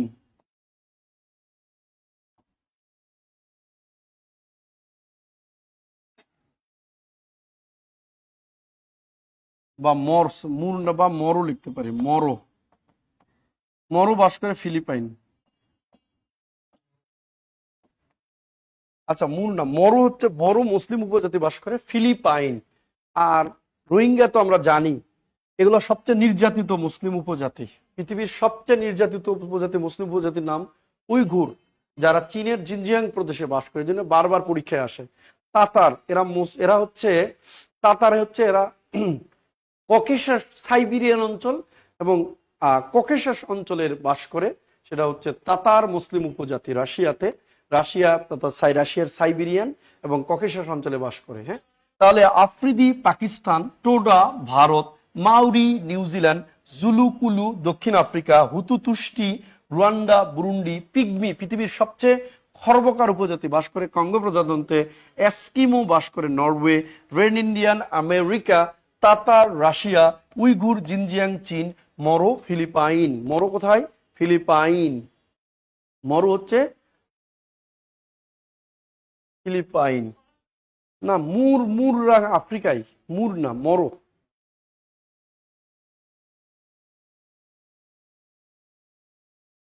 হ্যাঁ, পিগমি হচ্ছে আরো শর্ট হয়, এরকম খর্বকার জাতি, ছোট ছোট সাইজ। ওকে, তাহলে আপনার এগুলো হচ্ছে ইন্টারন্যাশনাল উপজাতি গেল। আমরা ছিলাম হচ্ছে উপজাতি দিবস 9 আগস্ট। উপজাতির বর্ষবরণ অনুষ্ঠান, উপজাতির বর্ষবরণ অনুষ্ঠানের নাম বৈশাবি। এই যে বইতে হলো বৈশুক,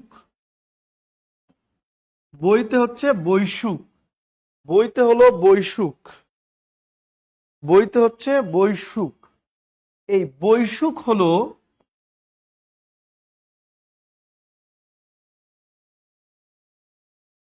ত্রিপুরাদের বৈশুক। সাংগ্রাই, সাংগ্রাই হচ্ছে মারমা। বিঝু বা বিজু চাকমা। তাহলে চাকমা, তাহলে বৃহত্তম 3টা ক্ষুদ্র নিগোষ্ঠী আছে। একটা হচ্ছে ত্রিপুরা, এদের উৎসবের নাম হচ্ছে বৈশাবী। এই ত্রিপুরাদের বৈশাবী থেকে বই, ঠিক আছে। আর মারমাদের প্রধান ধর্মীয় উৎসবের নাম হচ্ছে সাংগ্রাই, সরি বৎসবরণ উৎসবের নাম সাংগ্রাই। এদের থেকে দুনটা শয়াকার নেওয়া হয়েছে সা। আর চাকমাদের বৃহৎ উৎসবের নাম হচ্ছে বিজু, এখান থেকে নেওয়া হয়েছে বয়ের শিকারে বি, তাহলে বৈশাবী। তাহলে উপজাতিদের বৎসবরণ উৎসবকে বলে বৈশাবী। এখানে 3টা বৃহত্তম ক্ষুদ্র নিগোষ্ঠীর উৎসবকে নেওয়া হয়েছে। তারা কি কি? চাকমা, মারমা, ত্রিপুরা। দেখেন, আপনি খেয়াল করে দেখেন, চাকমারা ছিল 1, মারমারা ছিল 2, ত্রিপুরা ছিল 3। তাহলে দেখেন, প্রধান 3টি ক্ষুদ্র নিগোষ্ঠীর উৎসবকেই বলছে বৈশাবী। প্রধান 3টি, ও চেচেনরা বাস করে রাশিয়া, ঠিক আছে, চেচেনরা বাস করে। ওকে, তাহলে দেখেন, একটু সবাই বুঝলে একটু কমেন্ট করবেন। চাকমাদের বিজু, মারমা, সাংরাই। চাকমা, বিজু, মারমা, সাংরাই, ত্রিপুরা, বৈশুক। আচ্ছা, আমি জুবাইর ভাইকে অনুরোধ করব, আজকে সর্বোচ্চ শেয়ার, কমেন্ট এবং কমেন্ট তো দেখা সম্ভব না, সর্বোচ্চ শেয়ার এবং মেনশন কে করেছেন ওনার নামটা যেন আমাদের দিয়ে দেয়, আমরা ঘোষণা করব, ঠিক আছে। আর লাস্টে আমরা প্রশ্ন নিয়ে নিব আপনাদের, যিনি, আমি 5টা প্রশ্ন বোর্ডে তাড়াতাড়ি দিয়ে দিব, সবার আগে যিনি উত্তর দিতে পারবেন উনি মূলত আজকের পুরস্কারটা পাবেন। দেখবো আপনি কে পায়, আমি তাকে একটা বই দিব, যার কমেন্ট সবার আগে পাবো আমরা। হ্যাঁ, আপনারাও আছেন। হ্যাঁ, তাহলে বিজু, চাকমা, মারমা, সাংরাই, বৈশুক, ত্রিপুরা, ক্লিয়ার? ওকে, মিশে দিলাম। তাহলে বৈশাবী, তাহলে বৈশাবী গেল। এরপরে আসবো আমরা হচ্ছে উপজাতিদের আরো কয়েকটা জিনিস আমাদের লাগবে। একটা হচ্ছে জুম চাষ, জুম চাষ। তাহলে উপজাতিদের আদি চাষাবাদ হচ্ছে জুম চাষ। পাহাড় পুড়িয়ে চাষের উপযোগী করাকে বলা হয় জুম চাষ। জুম চাষ করা হয়, জুম চাষ করা হয় জুম চাষ করা হয় পার্বত্য চট্টগ্রামে। পার্বত্য চট্টগ্রামে জুম চাষ করা হয় পার্বত্য চট্টগ্রাম। এখন পার্বত্য চট্টগ্রামের জেলা হলো 3টি। 1 নাম্বার হলো খাগড়াছড়ি, 2 নাম্বার হচ্ছে রাঙামাটি, 3 নাম্বার হচ্ছে বান্দরবান। তাহলে পার্বত্য চট্টগ্রাম বলা হয় বাংলাদেশের 3টি জেলাকে, খাগড়াছড়ি, রাঙামাটি, বান্দরবান। খাগড়াছড়ি, রাঙামাটি, বান্দরবান 3টি জেলাকে বলা হয়। আর এই জুম চাষ করা হয় এই 3টি জেলাতেই। বিসিএস প্রিলিমিনারিতে প্রশ্ন ছিল বাংলাদেশের কোন জেলাতে জুম চাষ করা হয় নিচে। অপশনে ছিল কুমিল্লা, অপশনে ছিল কুমিল্লা, অপশনে ছিল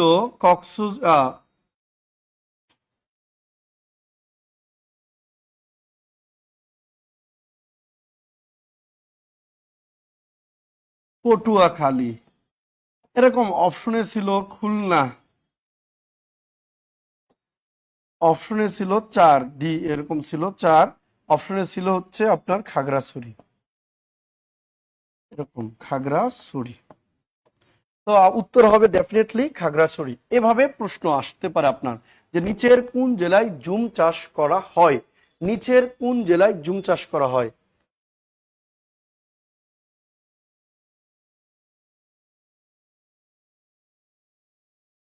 ওকে, তাহলে আমরা হচ্ছে 3টা জেলায় খাগড়াছড়ি, রাঙামাটি, বান্দরবন। ওকে, আমরা জুম চাষ একটা গুরুত্বপূর্ণ জিনিস আমরা বলছি। আমরা কয়েকটা কি নোট বলবো যেটা বারবার পরীক্ষায় আসে। কঠিন চিবর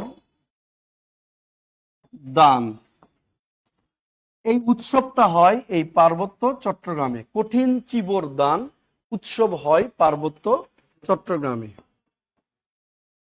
নির্বাণ কিসের সাথে জড়িত, নির্বাণ কিসের সাথে জড়িত, এটা পরীক্ষা আসে।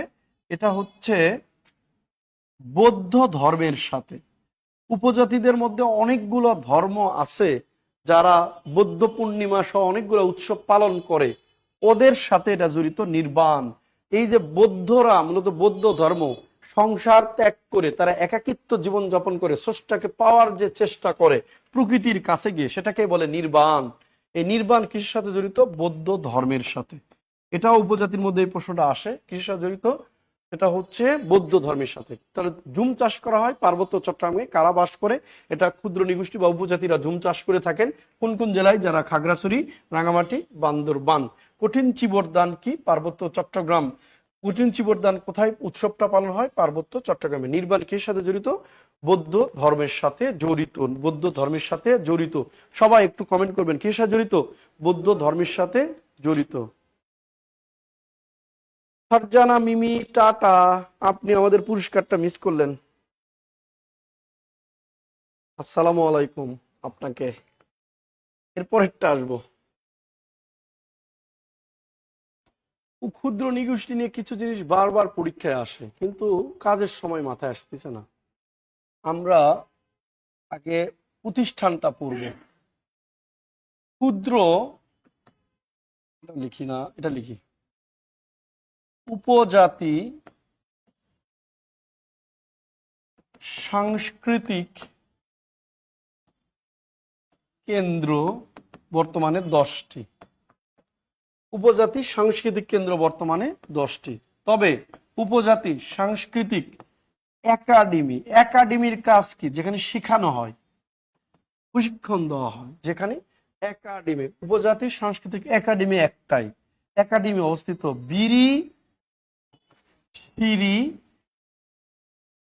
বিরিশিরি নেত্রকোনা। একবার পরীক্ষা আসছিল বিরিশিরি নেত্রকোনা বা উপজাতি সাংস্কৃতিক একাডেমি কোন নদীর তীরে অবস্থিত। সোমেশ্বর নদীর তীরে বা সোমেশ্বরী নদীর তীরে, সোমেশ্বর বা সোমেশ্বরী নদীর তীরে অবস্থিত এই একাডেমিক উপজাতি সাংস্কৃতিক একাডেমিক কেন্দ্র বিরিশিরি নেত্রকোনা, বিরিশিরি নেত্রকোনা। উপজাতি সাংস্কৃতিক একাডেমি অবস্থিত বিরিশিরি নেত্রকোনা। কোন নদীর তীরে? সেটা হচ্ছে নেত্রকোনার সোমেশ্বরী নদীর তীরে। কারো নেত্রকোনা কারো বাড়ি থাকলে কমেন্টে জানাবেন কার কার বাড়ি আছে নেত্রকোনায়, এবং এই একাডেমিক কেন্দ্র দেখেছেন কিনা। দেখি নেত্রকোনা, ময়মনসিংহ, নেত্রকোনা, এদিকে বাড়ি কার আছে?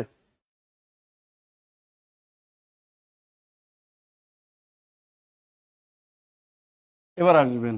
ও একটা প্রশ্ন লিখে দিছে, ওটা লিখে দিই। সেটা হচ্ছে সাঁওতাল বিদ্রোহ হয় 1855 সালে পশ্চিমবঙ্গের 24 পরগনার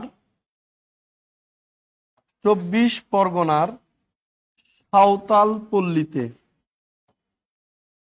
সাঁওতাল পল্লীতে 24 পরগনার সাঁওতাল পল্লীতে সাঁওতাল বিদ্রোহ হয়েছে 1855 সালে।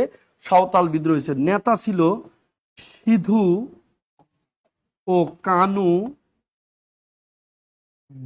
সিধু কানু দুই ভাই আর কি। এই দুই ভাই, সিধু কানু দুই ভাই, সিধু এবং কানু দুই ভাই ছিল সাঁওতাল বিদ্রোহের নেতা। প্রতি বছর সাঁওতাল দিবস পালন করা হয় 30 জুন। সাঁওতাল দিবস পালন করা হয়, সাঁওতাল বিদ্রোহ দিবস বা সাঁওতাল দিবস পালন করা হয় এই জন্য 30 জুন। সাঁওতাল বিদ্রোহ হয়েছে 1855 সালে 24 পরগনা সাঁওতাল পল্লীতে। সিধু ও কানু দুই ভাই, হ্যাঁ সিধু ও কানু দুই ভাই। সাঁওতাল বিদ্রোহ হয়েছিল 30 জুন। সাঁওতাল দিবস হচ্ছে 30 জুন। সাঁওতাল দিবস হচ্ছে 30 জুন। ওকে, লিখেছি আমরা। আমরা আর আর অল্প একটু সময় পড়িয়ে আপনাদের প্রশ্নতে চলে যাব তাড়াতাড়ি। একটু লেখেন এইটুকু আমাদের, কারণ আমি এখানে কিছু প্রশ্ন আপনাদের দিব। এটা আউট অফ সিলেবাস, যা পড়াইছি সেগুলো থেকেও দিতে পারি, বাইরেও দিতে পারি। আচ্ছা, চাকমা বিদ্রোহের প্রথম ওই যে 1776 সালে, আচ্ছা নেতা জুম্মা খান না, উনি পতাকা উড়িয়েছিলেন। কোন চাকমা নেতা পতাকা উড়িয়েছিলেন? জুম্মা খান। ও, এটা তো দরকার নাই, মিশে দিলাম। দেখেন তো, উপজাতি সাংস্কৃতিক কেন্দ্র 10টি, সব মানে একাডেমি অবস্থিত বিরিশিরি নেত্রকোনা সোমেশ্বরী নদীর তীরে। সাঁওতাল বিদ্রোহ ছিল 1855 সালে 24 পরগনাতে সাঁওতাল পল্লীতে। নেতা ছিল সিধু কানু দুই ভাই।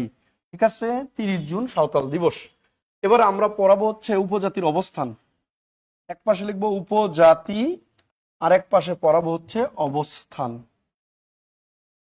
উপজাতি এবং অবস্থান। উপজাতি এবং অবস্থান। উপজাতি আমরা যদি বলি গারো, হাজং, হদি, হাদুই। গারো, গারো, হাজং, হদি, হাদই। গারো, হাজং, হদি, হাদই। এরা বৃহত্তম ময়মনসিংহে বাস করে, বৃহত্তম ময়মনসিংহ। এখন এইটা বইয়ে লেখা থাকলে পরীক্ষায় প্রশ্ন দেয় হাজংরা কোথায় বাস করে। অপশন দিয়া দেয় সিলেট, চট্টগ্রাম, কুমিল্লা, নেত্রকোনা। আমরা যখন বৃহত্তম ময়মনসিংহ দেখায় দেখায় পোলাপান হাহা দেয়, কেন? আপনার তো অপশনে ময়মনসিংহ আছে, এখানে তো ময়মনসিংহ অপশনেই নাই। ভাই, বৃহত্তম ময়মনসিংহ কি কি জেলা নিয়ে? বর্তমানে ময়মনসিংহ বিভাগের যে 4টা জেলা আছে, ময়মনসিংহ, শেরপুর, নেত্রকোনা, জামালপুর, এই 4টা জেলা নিয়েই কিন্তু বৃহত্তম ময়মনসিংহ ছিল। তার মানে এই উপজাতিগুলো বাস করছে এই 4টা জেলাতেই বাস করে। তো আমরা বৃহত্তম ময়মনসিংহ আপনাদের একটু বুঝাইলেই বুঝাইলাম যে এখানে ময়মনসিংহ আছে, ময়মনসিংহ আছে, তারপরে নেত্রকোনা আছে, নেত্রকোনা আছে, শেরপুর আছে। তাহলে ময়মনসিংহ, নেত্রকোনা, শেরপুর, এই জেলাগুলো আছে। তাহলে এখানে যে কোনো একটা অপশনে থাকলেই আপনি উত্তর করতে পারবেন। গারো, হাজং, হদি, হাদই বাস করে বৃহত্তম ময়মনসিংহ। ময়মনসিংহ, নেত্রকোনা, শেরপুর, ময়মনসিংহ, নেত্রকোনা, শেরপুর, যে কোনো জেলা দিলে উত্তর দিয়ে দিতে পারবেন। ঠিক আছে, এরপর আস হাত দুই হয় কেন? হাত দোষে দূর হাদুই। গারো, হাজং, হদি, হাদুই। পরীক্ষা প্রশ্ন আসছিল হাজংরা কোথায় বাস করে? নেত্রকোনা। কোথায় বাস করে? নেত্রকোনা। অপশন নেত্রকোনা ছিল, তাই যে। এরপর আসেন খাসিয়া মণিপুরি, খাসিয়া মণিপুরি পাত্র, খাসিয়া, মণিপুরি, পাত্র, এরা বাস করে বৃহত্তম সিলেট। বৃহত্তম সিলেট। তা বৃহত্তম সিলেট, বর্তমানে যে সিলেট বিভাগের যে জেলা আছে সেগুলো কি কি? সিলেট, হাহা দেওয়া যাবে না। বৃহত্তম সিলেট বলতে এখানে সিলেট, মৌলভীবাজার, সিলেট মৌলভীবাজার, তারপর হচ্ছে হবিগঞ্জ, এই জেলাগুলোতেই কিন্তু এদের অবস্থান ছিল। বৃহত্তম সিলেট বললে এখানে সিলেট আছে, মৌলভীবাজার আছে, হবিগঞ্জ আছে। তবে খাসিয়ারা সবচেয়ে বেশি বাস করে সিলেটে। যদি বলে খাসিয়া সম্প্রদায় সর্বাধিক বাস করে কোন জেলায়, খাসিয়া জনসংখ্যার সবচেয়ে বেশি বাস করে কোথায়, সবাই উত্তর কি দিবেন? খাসিয়া সম্প্রদায় সর্বাধিক বাস করে সিলেট। খাসিয়া সম্প্রদায় সর্বাধিক বাস করে সিলেটের জয়ন্তিয়া পাহাড়ে। সিলেটের জয়ন্তিয়া পাহাড়ে। মণিপুরি উপজাতি সবচেয়ে বেশি বাস করে মৌলভীবাজার। মৌলভীবাজার। মণিপুর সবচেয়ে বেশি বাস করে মৌলভীবাজার। তাহলে খাসিয়া, মণিপুর, পাত্র, এরা বাস করে হচ্ছে সিলেট, বৃহত্তম সিলেটে। বৃহত্তম সিলেটের মধ্যে সিলেট, মৌলভীবাজার, হবিগঞ্জ সবগুলো জায়গায়। বাট বলে যদি পার্সেন্টেজ বা জনসংখ্যায় সর্বাধিক কোনটা, খাসিয়া দিবেন সিলেট, মণিপুরি দিবেন মৌলভীবাজার, মণিপুরি দিবেন মৌলভীবাজার। এর থেকে ভেঙে ভেঙে পড়ানো সম্ভব না কিন্তু, হ্যাঁ, একবারে আপনাকে ধরে ধরে পড়াচ্ছে, এইভাবে প্রশ্ন আসবে। গারোরা কোথায় বাস করে? অপশন দেওয়া থাকবে ময়মনসিংহ, না থাকলে শেরপুর, নেত্রকোনা, জামালপুর, এরকম দেওয়া থাকবে। হাজুংরা কোথায় বাস করে? হয় ময়মনসিংহ, নাই শেরপুর, নাই নেত্রকোনা, দেওয়া থাকবে এরকম। খাসিয়া কোথায় বাস করে? সবচেয়ে বেশি দেখবেন সিলেটে, সিলেটে অপশন দেওয়া থাকবে, অথবা মৌলভীবাজার থাকবে, অথবা হবিগঞ্জ থাকবে, এরকম। তাহলে এই দুইটা জিনিস ক্লিয়ার কিনা? গারো, হাজং, হদি, হাদই বৃহত্তম সিলেট, বৃহত্তম ময়মনসিংহ, খাসিয়া, মণিপুরি, পাত্র বৃহত্তম সিলেট। বৃহত্তম সিলেটে বাস করে। ওকে, এরপর আসি। এরপর হচ্ছে ওরে রাখাইন। রাখাইন, মগ, রোহিঙ্গা, এরা বাস করে কক্সবাজার ও পটুয়াখালী তথা বরিশাল, ধরেন ওই অঞ্চলে। যদি বরিশালও দিয়া দেয়, উত্তর দিয়া দিবেন বরিশালরা। তবে রাখাইনরা সর্বাধিক বাস করে, রাখাইন সবচেয়ে বেশি, এরা সবচেয়ে বেশি, এই তিনটা উপজাতি সবচেয়ে বেশি বাস করে যদি দেয়, তাহলে উত্তর দিবেন কক্সবাজার। বাস করে তা অনেক জেলায় বাস করে, কক্সবাজার বাস করে, বরিশালেও বলতে পারেন, এরপরে হচ্ছে পটুয়াখালীতে বলতে পারেন, চট্টগ্রামের দিকেও দু একটা কিছু বাস করে, এগুলো করে। বাট যদি বলে সবচেয়ে বেশি বাস করে, তাহলে কক্সবাজার উত্তর দিয়ে দিবেন নিঃসন্দেহে, ইনশাল্লাহ। কুকি, কুকি, কুকি সম্প্রদায়, এই কুকি সম্প্রদায় বাস করে, এরা কক্সবাজার এবং বান্দরবান। বান্দরবান। কুকি সম্প্রদায় সবচেয়ে বেশি বাস করে কক্সবাজার ও বান্দরবান। এটা আসছিল, কুকিরা কোথায় বাস করে?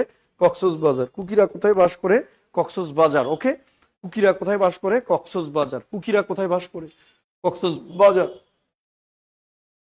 যারা, আপনারা, এটা একটা সম্পদ, ক্লাসগুলো শেয়ার করে রাখবেন আপনার নিজের জন্য। যদি আপনি না করে রাখেন, এটা এই ক্লাসগুলো বারবার হবে, কিন্তু আপনি আপনার জন্য কাজ করবে না। পার্বত্য চট্টগ্রামে বাস করে 11টি উপজাতি। বাট বাংলাদেশে মোট উপজাতি আছে 50টি, কিন্তু আদিবাসী ফোরাম অনুযায়ী, আদিবাসী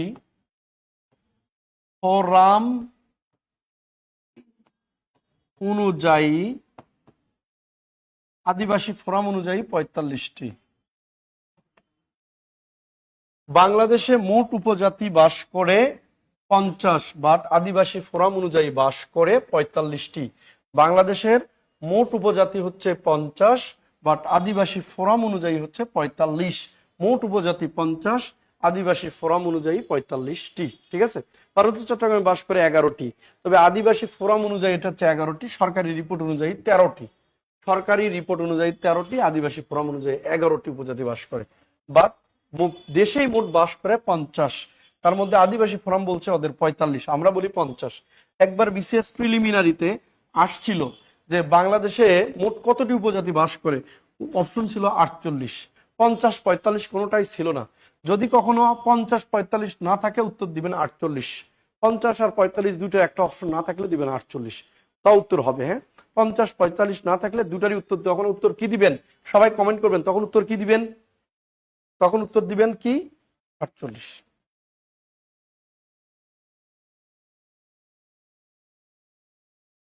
সাঁওতাল, সাঁওতালরা বাস করে বগুড়া, বগুড়া, রাজশাহী, রংপুর ও দিনাজপুর। বগুড়া, রাজশাহী, রংপুর, দিনাজপুর, বগুড়া, রাজশাহী, রংপুর, দিনাজপুর, রংপুর, দিনাজপুর। সাঁওতালরা সবচেয়ে বেশি বাস করে বগুড়া, রাজশাহী, রংপুর, দিনাজপুর, বগুড়া, রাজশাহী, রংপুর, দিনাজপুর। কিন্তু প্রশ্ন এটা আসবে না, প্রশ্ন আসবে দুইটা এখান থেকে। নাম্বার 1, যে সমতলে বাস করা বৃহত্তম উপজাতি, সমতলে বাস করা বৃহত্তম উপজাতির নাম কি? সাঁওতাল। প্রশ্ন আসবে এটা, সমতলে বাস করা বৃহত্তম উপজাতির নাম কি? সাঁওতাল। সমতলে বাস করা বৃহত্তম উপজাতির নাম কি? সাঁওতাল। 2 নম্বর প্রশ্ন আসবে, সাঁওতালরা সর্বাধিক বাস করে কোথায়? সাঁওতালরা সর্বাধিক বাস করে কোথায়? সাঁওতালরা সর্বাধিক বাস করে কোথায়? দিনাজপুর। সাঁওতালরা সর্বাধিক বাস করে কোথায়? দিনাজপুর। সাঁওতালরা সর্বাধিক বাস করে কোথায়? দিনাজপুর। সমতলে বাস করা বৃহত্তম উপজাতি সাঁওতাল। সাঁওতালরা সর্বাধিক বাস করে কোথায়? দিনাজপুর। সাঁওতালরা সর্বাধিক বাস করে কোথায়? দিনাজপুর। সাঁওতালরা সর্বাধিক বাস করে কোথায়? ওই যে দিনাজপুর তো একটা বৃহত্তম জেলা ছিল, বুঝছেন, যদি পাশের জেলাগুলো দেয়, রংপুর, ঠাকুরগাঁও, কুড়িগ্রাম, তো ওগুলো তো দিবেন, বাস তো করে 2-4টা করে। এটা হলো আপনার একটা প্রশ্ন। এরপরে হচ্ছে হাজং, পরে কি হাজং বলছি, সেটা হলো রংপুরে বাস করে 2টা গুরুত্বপূর্ণ উপজাতি আছে, রংপুরে বাস করে, কি নাম যেন, একটা হলো ওই যে গান আছে না, আমার যমুনার জল দেখতে কালো, রংপুরে কি আছে, হ্যাঁ, ওই যে রাজবংশটার কথা বলছে, আমার যমুনার জল দেখতে, ওটাতে গান আছে মনে হয়, রাজবংশী ওরাও, রাজবংশী এবং ওরাও, এরা এই 2টা উপজাতি বাস করে, রাজবংশী ওরাও এই 2টা উপজাতি বাস করে হচ্ছে রংপুর, দিনাজপুর, ঠাকুরগাঁও,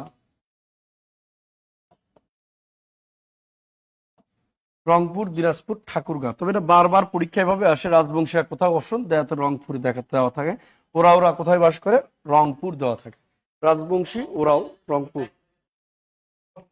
রংপুর দিয়েন, রংপুরে সর্বাধিক বাস করে, রাজবংশী ওরাও এরা বাস করে রংপুর, ঠাকুরগাঁও, রংপুর, দিনাজপুর দেয় না ওইভাবে, সর্বাধিক কথা এদের ক্ষেত্রে লেখে না, লেখে সাঁওতাল, চাকমা, খাসিয়া, লুসাই। ওকে, এরপরে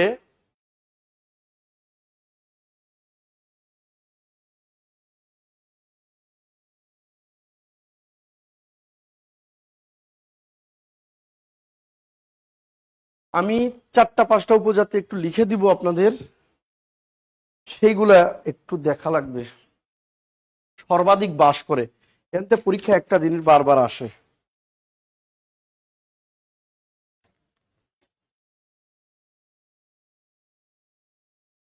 চাকমা, এরা সর্বাধিক বাস করে। সর্বাধিক বাস করে হচ্ছে চাকমারা সর্বাধিক বাস করে রাঙ্গামাটি। রাঙ্গামাটি পরীক্ষায় কিন্তু আসবে, খুব ইম্পর্টেন্ট। চাকমা সর্বাধিক বাস করে কোথায়? রাঙ্গামাটি, বাংলাদেশের প্রধান ক্ষুদ্র নৃগোষ্ঠী। এরপর হচ্ছে লুসাই। এরপর হচ্ছে লুসাই।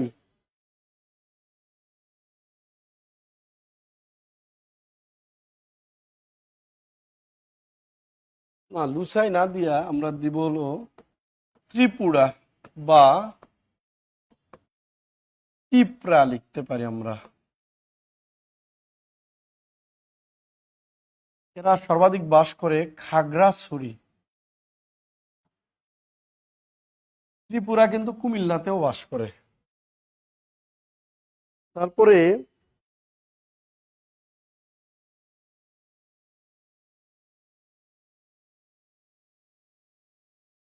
বাকিগুলা মোটামুটি তো গুরুত্বপূর্ণ গুলা লিখে দিয়েছি আগেই। যেমন আমরা বলেছি যে ইয়ার কথা বলেছিলাম, একটা হচ্ছে মণিপুরীদের মৌলভীবাজার বলেছিলাম, তারপরে হচ্ছে খাসিয়াদের সিলেট বলেছিলাম, তারপর কুকিদের সর্বাধিক হচ্ছে কক্সবাজার বলেছিলাম, রাখাইনদের সর্বাধিক কক্সবাজার বলেছিলাম, সাঁওতালদের সর্বাধিক দিনাজপুর বলেছিলাম। এই দুটার সাথে একটু মনে রাখলে তাহলে আপনাদের হয়ে যাবে।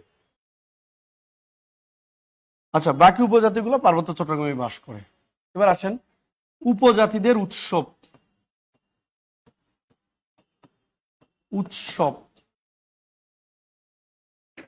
উপজাতিদের উৎসব আমি এর আগেই বলছি। চাকমা উৎসব হচ্ছে বিজু অথবা বিজু।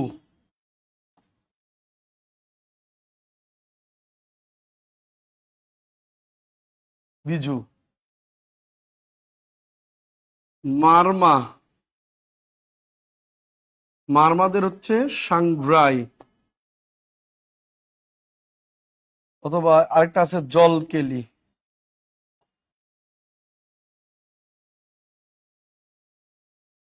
ত্রিপুরা, বৈশুক। চাকমা, বিজু বা বিজু, মারমা, সাংগ্রাই বা জলকেলি। ত্রিপুরা হচ্ছে বৈশুক। চাকমা, মারমা, ত্রিপুরা। চাকমা, মারমা, ত্রিপুরা। চাকমা, মারমা, ত্রিপুরা। এবার আসেন সাঁওতাল। সাঁওতাল, সোহরাই। সাঁওতালদের হচ্ছে সোহরাই। সাঁওতাল হচ্ছে সোহরাই। সাঁওতালদের হচ্ছে সোহরাই। তারপর হচ্ছে গারোদের ওয়াঙ্গালা।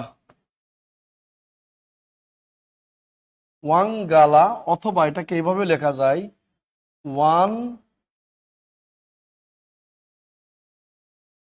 ওয়াঙ্গালা অথবা ওয়ানগালা। ওয়ানগালাও লেখা যায়। আসসালামু আলাইকুম স্যার। আমার কলিজার টুকরো ভাই ক্লাস নিচ্ছে। হ্যাঁ, কি অবস্থা? এই কলিজার ভাই, কলিজার বোন, কি অবস্থা সবার? আপনারা সেই লিজেন্ডকে আবার পেয়ে গেলেন না? আর স্যার এখন থাকবে, রেগুলার থাকবে, সব জায়গায় পাবেন, শুধু স্যার রে, টেনশন নাই। স্যার, আচ্ছা, তাহলে সাঁওতালদের হচ্ছে সোহরাই, গারোদের হচ্ছে ওয়াঙ্গালা বা ওয়ানগালা। তাহলে আমরা বলছি চাকমা, বিজু, মারমা, সাংগ্রাই, ত্রিপুরা, বৈশুক। গারোদের মানে সাঁওতাল সোহরাই, গারোদের ওয়াঙ্গালা। আচ্ছা, আরেকটা হচ্ছে গারোদের ওয়াঙ্গালা। রাখাইন, এই 6টা উপজাতি। রাখাইনদের সান্দ্রে, ও জলকেলিটা এখানে না। রাখাইনদের সান্দ্রে অথবা জলকেলি। আমরা একটু কারেকশন করে নেবেন, মারমাদের পাশে সাংগ্রাই লিখেছিলাম, জলকেলি, ওটা জলকেলি ওদের হবে না, শুধু সাংগ্রাই। আমি এই 6টা উপজাতির কথা বলেছি। 6টা উপজাতির উৎসব থেকে এ পর্যন্ত আসা সর্বাধিক প্রশ্ন আরো আছে। মুরুংদের সিয়াসত, তারপরে হচ্ছে ওই যে মুসলিমদের মহরম লীলা, অনেক কিছু আছে। বাট এই 6টা নিয়ে আমার দেখা সর্বাধিক প্রশ্ন, একটা হচ্ছে চাকমা, বিজু, মারমা, সাংগ্রাই, ত্রিপুরা, বৈশুক, সাঁওতাল, সোহরাই, গারো, ওয়াঙ্গালা, রাখাইন, সান্দ্রে বা জলকেলি, রাখাইন, সান্দ্রে বা জলকেলি। এই 6টা প্রশ্ন পর্যন্ত আমার দেখা সর্বাধিক প্রশ্ন। এই 6টা প্রশ্ন আমাদের দেখা সর্বাধিক প্রশ্ন। এই 6টা যদি আপনি ভালো করে পড়েন, আপনি অবশ্যই উৎসব থেকে প্রশ্ন পাবেন। আমি আপনাদের একটা কুইজ দিব, আমি বলেছি একটা কুইজে একটা প্রশ্ন দিব, দ্রুত আমি নিব আর কি। তো তার আগে আমি আমার একটা জিনিস আমি একটু অপেক্ষা করতেছিলাম, যে এর আগে আপনাদের এই সৎ ভাই আমাকে যে বললেন না মেনশন আর শেয়ার সর্বোচ্চ কে করছে, নামটা দেখেন তো। আচ্ছা, ওকে, তাহলে আপনারা একটু দেখেন যে সাঁওতাল কি বলছি, সোহরাই, গারোদের ওয়াঙ্গালা, সান্দ্রে জলকেলি, চাকমা বিজু, মারমা সাংরাই, ত্রিপুরাদের বৈশুক। আমরা পড়ানোর চেষ্টা করেছি প্রথমে জনসংখ্যা। তো জনসংখ্যা বিশ্বের বৃহত্তম দেশের নাম কি? ভারত। দ্বিতীয় সবচেয়ে ছোট দেশের নাম কি? Vatican city. জনসংখ্যা ঘনত্ব আর বেশি মোনাকো, কম হচ্ছে মঙ্গোলিয়া। আচ্ছা, বিশ্বের যদি কোনো দেশের বা কোনো শহরের জনসংখ্যা যদি 10 মিলিয়ন হয় তাকে আমরা বলেছি মেগা সিটি। বিশ্বের বৃহত্তম মেগা সিটির নাম টোকিও। আর কোন শহরের জনসংখ্যা যদি 20 মিলিয়ন হয় তাহলে ওই শহরকে বলা হচ্ছে মেটা সিটি। বিশ্বের বৃহত্তম মেটা সিটির নাম হচ্ছে টোকিও। এরপর আমরা বলছি জনসংখ্যার ঘনত্ব সবচেয়ে বেশি যে শহরে, তার নাম হচ্ছে টোকিও। এটা গত 15 দিন আগে চাকরি পরীক্ষার প্রশ্ন। এরপরে প্রশ্ন হচ্ছে জনসংখ্যার ঘনত্বের দিক দিয়ে বাংলাদেশের অবস্থান বা ঢাকার অবস্থান কততম? 11তম, 6তম। এবং বিশ্বের বৃহত্তম মেগা সিটি হিসেবে ঢাকার অবস্থান কত? 11তম। জনসংখ্যা নিয়ে আমরা আরো কিছু বলার চেষ্টা করেছিলাম। এর পাশাপাশি বলেছিলাম যে ওই যে মেলথাসের থিওরিটা, যে জনসংখ্যা বা মানে কি বলে খাদ্য উৎপাদন বাড়ে গাণিতিক হারে, বা জনসংখ্যা বাড়ে জ্যামিতিক হারে, রবার্ট মেলথাস। এরপরে জনসংখ্যা পরে আমরা বলেছি আপনাদের আদমশুমারি। তো আদমশুমারির ধারণাটা ব্রিটিশরা প্রথম নিয়ে আসছিল, ব্রিটিশ ভাইসরয় লর্ড মে। আর লর্ড মেও 1872 সালে প্রথম আদমশুমারি গণনা করেন তিনি ভারত উপমহাদেশে, সাবকন্টিনেন্টে বা উপমহাদেশে। পরবর্তী সময়ে বাংলাদেশ স্বাধীন হলে 1974 সালে প্রথম আদমশুমারি হয়। তাহলে প্রথম আদমশুমারি 1974, সর্বশেষ আদমশুমারি 15 থেকে 21 জুন 2022 সাল। এ পর্যন্ত আদমশুমারি হয়েছে মোট বলেছি 6 বার। কতবার? 6 বার।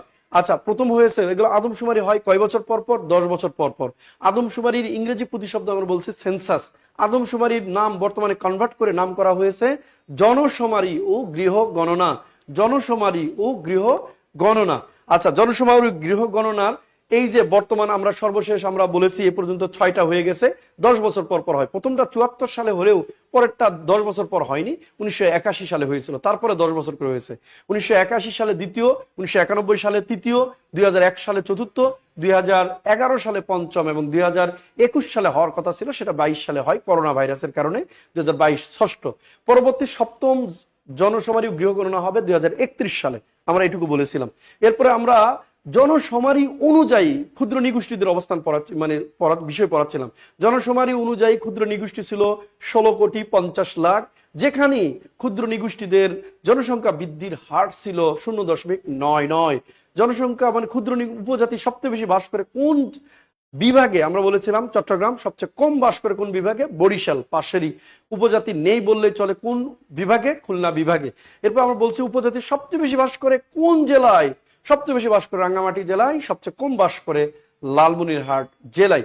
আচ্ছা, বাংলাদেশের সংবিধানে উপজাতিকে কি হিসাবে মর্যাদা দেওয়া হয়েছে? ক্ষুদ্র নিগোষ্ঠী ও নৃতাত্ত্বিক জাতিগোষ্ঠী হিসাবে স্বীকৃতি দেওয়া হয়েছে সংবিধানের 23-এর ক নং অনুচ্ছেদে। সংবিধানের 23-এর ক নং অনুচ্ছেদে বাংলাদেশে মোট উপজাতি 50, সরকারি হিসাবে 50টি, বাট আদিবাসী ফোরাম অনুযায়ী 45টি। এর মধ্যে পার্বত্য চট্টগ্রামে বাস করে 11টি উপজাতি। কয়টি উপজাতি? 11টি উপজাতি।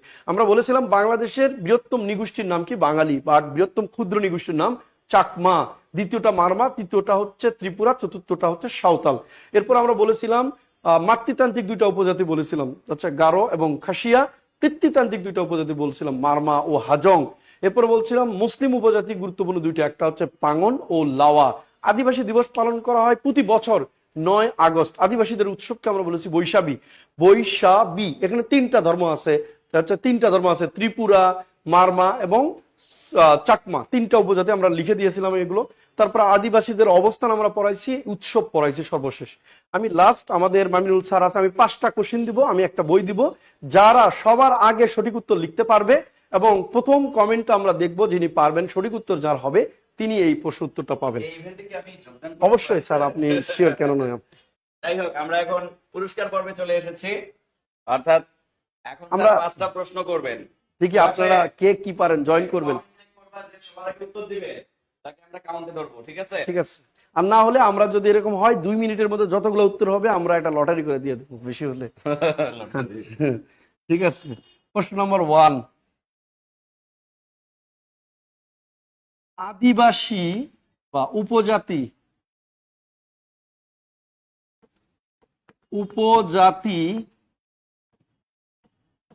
নারী কাকন বিবি কোন সম্প্রদায়ের ছিলেন? আপনারা জানেন যে বাংলাদেশের নারী খেতাবপ্রাপ্ত মুক্তিযোদ্ধা 2 জন, একজন হচ্ছে একজন হচ্ছে সেতারা বেগম আর একজনের নাম হচ্ছে তারামুন বিবি। কিন্তু একজন রাষ্ট্রীয় খেতাব পেয়েছিলেন এই নারীটা 1995 সালে, বাট রাষ্ট্রীয় গেজেটে তার নাম অন্তর্ভুক্ত হয়নি। ইনি কোন সম্প্রদায়ের উপজাতি ছিলেন? প্রশ্ন নম্বর 1। 2 নম্বর প্রশ্ন, 2 নম্বর প্রশ্ন খুব দ্রুত উত্তর করতে হবে। 2 নম্বর প্রশ্ন হচ্ছে, একমাত্র বীর বিক্রম খেতাব প্রাপ্ত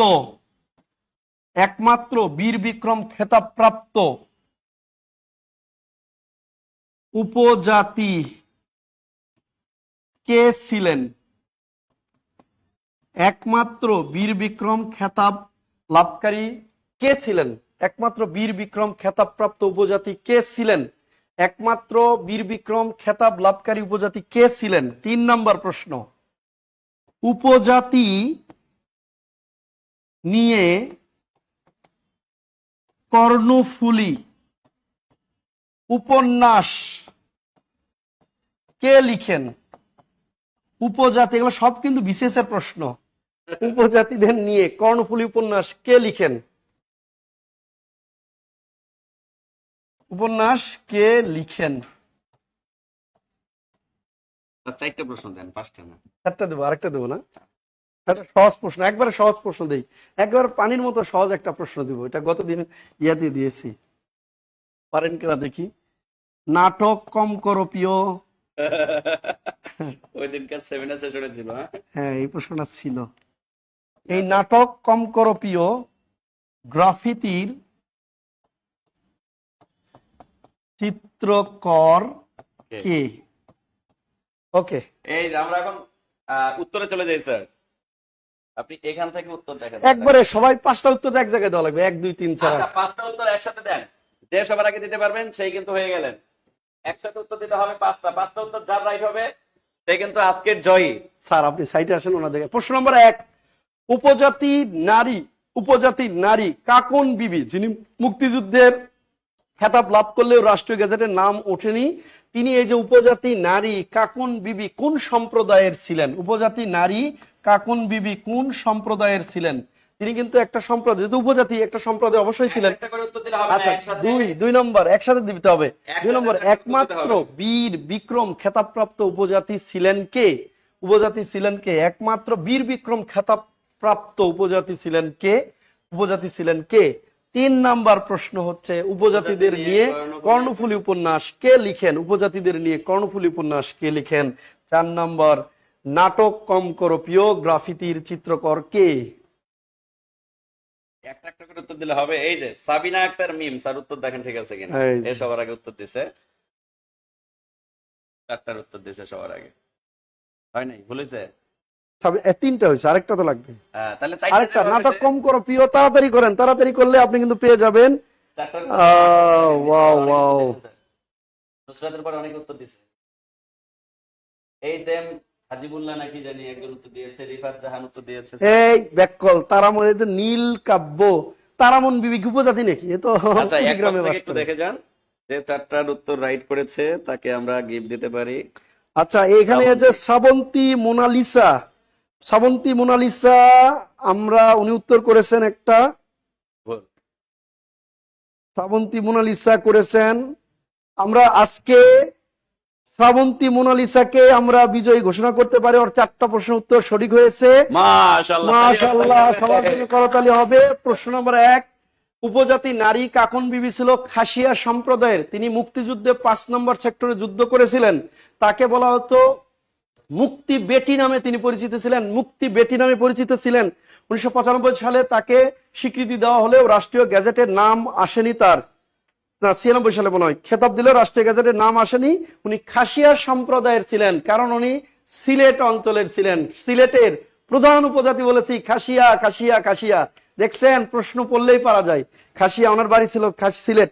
আচ্ছা, এই অঞ্চলে। এরপরে 2 নম্বর আমরা বলেছিলাম মুক্তিযুদ্ধে বীর বিক্রম খেতাব লাভকারী একমাত্র উপজাতি যিনি ছিলেন বীর বিক্রম খেতাব প্রাপ্ত, তার নাম হচ্ছে ইউকে চিং মারমা, ইউকে চ্যাং বা চিং মারমা। 3 নম্বর, উপজাতিদের নিয়ে কর্ণফুলী উপন্যাস কে লিখেছেন? আলাউদ্দিন আল আজাদ লিখেছেন। এটা বিশেষ পিলির প্রশ্ন ছিল। আর একটা নাটক কম করো প্রিয়, গ্রাফিতির চিত্রকর হচ্ছে র্যাটস আসিফ, র্যাটস আসিফ। ওকে, তাহলে আজকে আমাদের ধন্যবাদ। কি নাম জানো? হ্যাঁ, শ্রাবন্তী মোনালিসা। অনেক অনেক শ্রাবন্তী মোনালিসাকে অনেক অনেক ধন্যবাদ। এবং টেনশন নাই। এই যে এটা হচ্ছে র্যাটস আসিফ, ভয়েস অফ আলাকা র্যাট না, মেয়ে পাইছে ভাই। র্যাটস আসিফ। শ্রাবন্তী পাইছে। হ্যাঁ, আমি কি বলে দিচ্ছি উত্তর।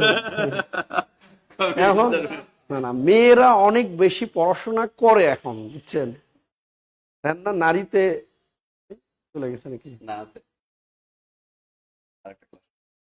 স্যার, তাহলে আপনি কিছু বলেন। এই যে আমাদের তো স্টুডেন্ট অনেক মেধাবী, আলহামদুলিল্লাহ। এটা অন্যায় আমারও হয়েছে। কে? বেলাল খান। কই হয়েছে আপনার কমেন্ট? কই? না, সবার আগে যার হয়েছে আমরা তাকে দিয়েছি। আমার কোনো দোষ নাই, আমি তো আপনাদের প্রশ্ন করতেছি। এই যে আমাদের মামিনুল স্যার কিন্তু এখানে ছিলেন এবং আমি সাক্ষী ছিলাম, আমি কিন্তু দেখেছি। আমি জানি না, স্যারই তো বলছেন। আচ্ছা, যাই হোক, যদি মোনালিসা আপুর আগে কেউ আমরা কমেন্ট চারটা সেকশনে দেখব। উত্তর সঠিক করে তাহলে আমরা তাকে দিব, সমস্যা নেই। হ্যাঁ। আমরা আগে দেখবো সবার আগে কে দিয়েছে চারটা। আচ্ছা, একটা তো পেলাম, আরেকটা হচ্ছে সর্বোচ্চ। আজকে বই অবশ্যই পাঠাবো আমরা। এর আগে অনেক সময় হয়তো বা আমরা পাঠিয়েছি। আজকে আরেকজন আমরা পাঠাবো, ওই যে জোয়ার ভাই দেখবে যে সর্বোচ্চ শেয়ার মেনশন কে করেছিলেন, এরকম একজন আমরা পাঠাবো। আচ্ছা, এটা আমরা চেক করে পাঠিয়ে দিব ইনশাআল্লাহ। ঠিক আছে, okay. Thank you so much. এখন আবার ক্লাস আছে, পেট গেছে। জাস্ট অল্প একটু সময় নিব আমি, স্যার একটু। হ্যাঁ, আজকে যারা আমাদের এখানে আছে, আচ্ছা, শ্রাবন্তী মোনালিসা আপু, আপনি যেহেতু গিফট পেয়ে গেছেন, সো আপনি যে নাম্বারটাতে কল করবেন আপনার বইটা বুকিং দেওয়ার জন্য, একটু নাম্বারটা লিখে নেন। 01901519501, সরি 09, এই 09-এ কল করবেন। আচ্ছা, আমি একটু শর্ট করে দেই, শোনেন। আজকে আমরা এই ভাষা দিবস উপলক্ষে বেকাররা যাতে সবসময় সুযোগ পায়, এই জন্য আমাদের প্রাইমারি এবং 10 থেকে 20তম গ্রেডের প্রিলি ও লিখিত 10 থেকে 20 গ্রেড, এক কথায় ফাউন্ডেশন ব্যাচ দিয়ে দিলাম আমরা। ফাউন্ডেশন ব্যাচ আপনারা জানেন যে আমাদের জব মেডিসিন থেকে রান করা হয়েছে, যেখানে 160 প্লাস ক্লাস হবে আর 243 প্লাস এক্সাম হবে। এই কোর্সগুলোতে আপনারা এই ভাষার মাস উপলক্ষে 3500 টাকার কোর্স 1500 টাকায় করার সুযোগ পাচ্ছেন। 1500 টাকায়। যারা আজকে যারা এখন 9টা বাজে, তো 10টার মধ্যে যারা ভর্তি হবেন, 10টার মধ্যে যারা ভর্তি হবেন তাদেরকে আমরা ওই 21শে ফেব্রুয়ারির অফার আবার দিয়ে দিলাম, শুধু মিহির স্যারকে উপলক্ষ করে। মিহির স্যারকে উপলক্ষ করে, কারণ স্যার আবার ক্লাসে আসছেন। তাই আচ্ছা, নুসরাত জাহানও পাবে পাশাপাশি কি? আচ্ছা, স্যার বলছে নুসরাত জাহান নাকি সবার আগে উত্তর দিয়েছে, তাহলে নুসরাত জাহান একটু করতে হবে। হ্যাঁ, আচ্ছা, ঠিক আছে, ওকে, টেনশন নাই। এরপরে আসি, যদি কেউ এই প্রাইমারি এবং 10 থেকে 20 গ্রেড প্রাইমারি নিবন্ধন এবং 10 থেকে 20তম গ্রেড ভাই সাধারণ বেসিক কোর্সে যদি কেউ ভর্তি হতে চায়, আজকে সুযোগ পাবে, শুধু অনলি আজকের জন্য। এবং বিসিএস 48তম বিসিএ যে যারা ভর্তি হইতে চাচ্ছেন, কোর্স ফি 8,000 টাকা। এটা আজকে যারা ভর্তি হবেন 3800 টাকায় ভর্তি হতে পারবেন, 3800 টাকায়। 47তম শেষ মুহূর্তে 47তম বিসিএস এর ম্যারাথনে যারা ভর্তি হইতে চাচ্ছেন, শুধু বইয়ের দাম 1800 টাকা।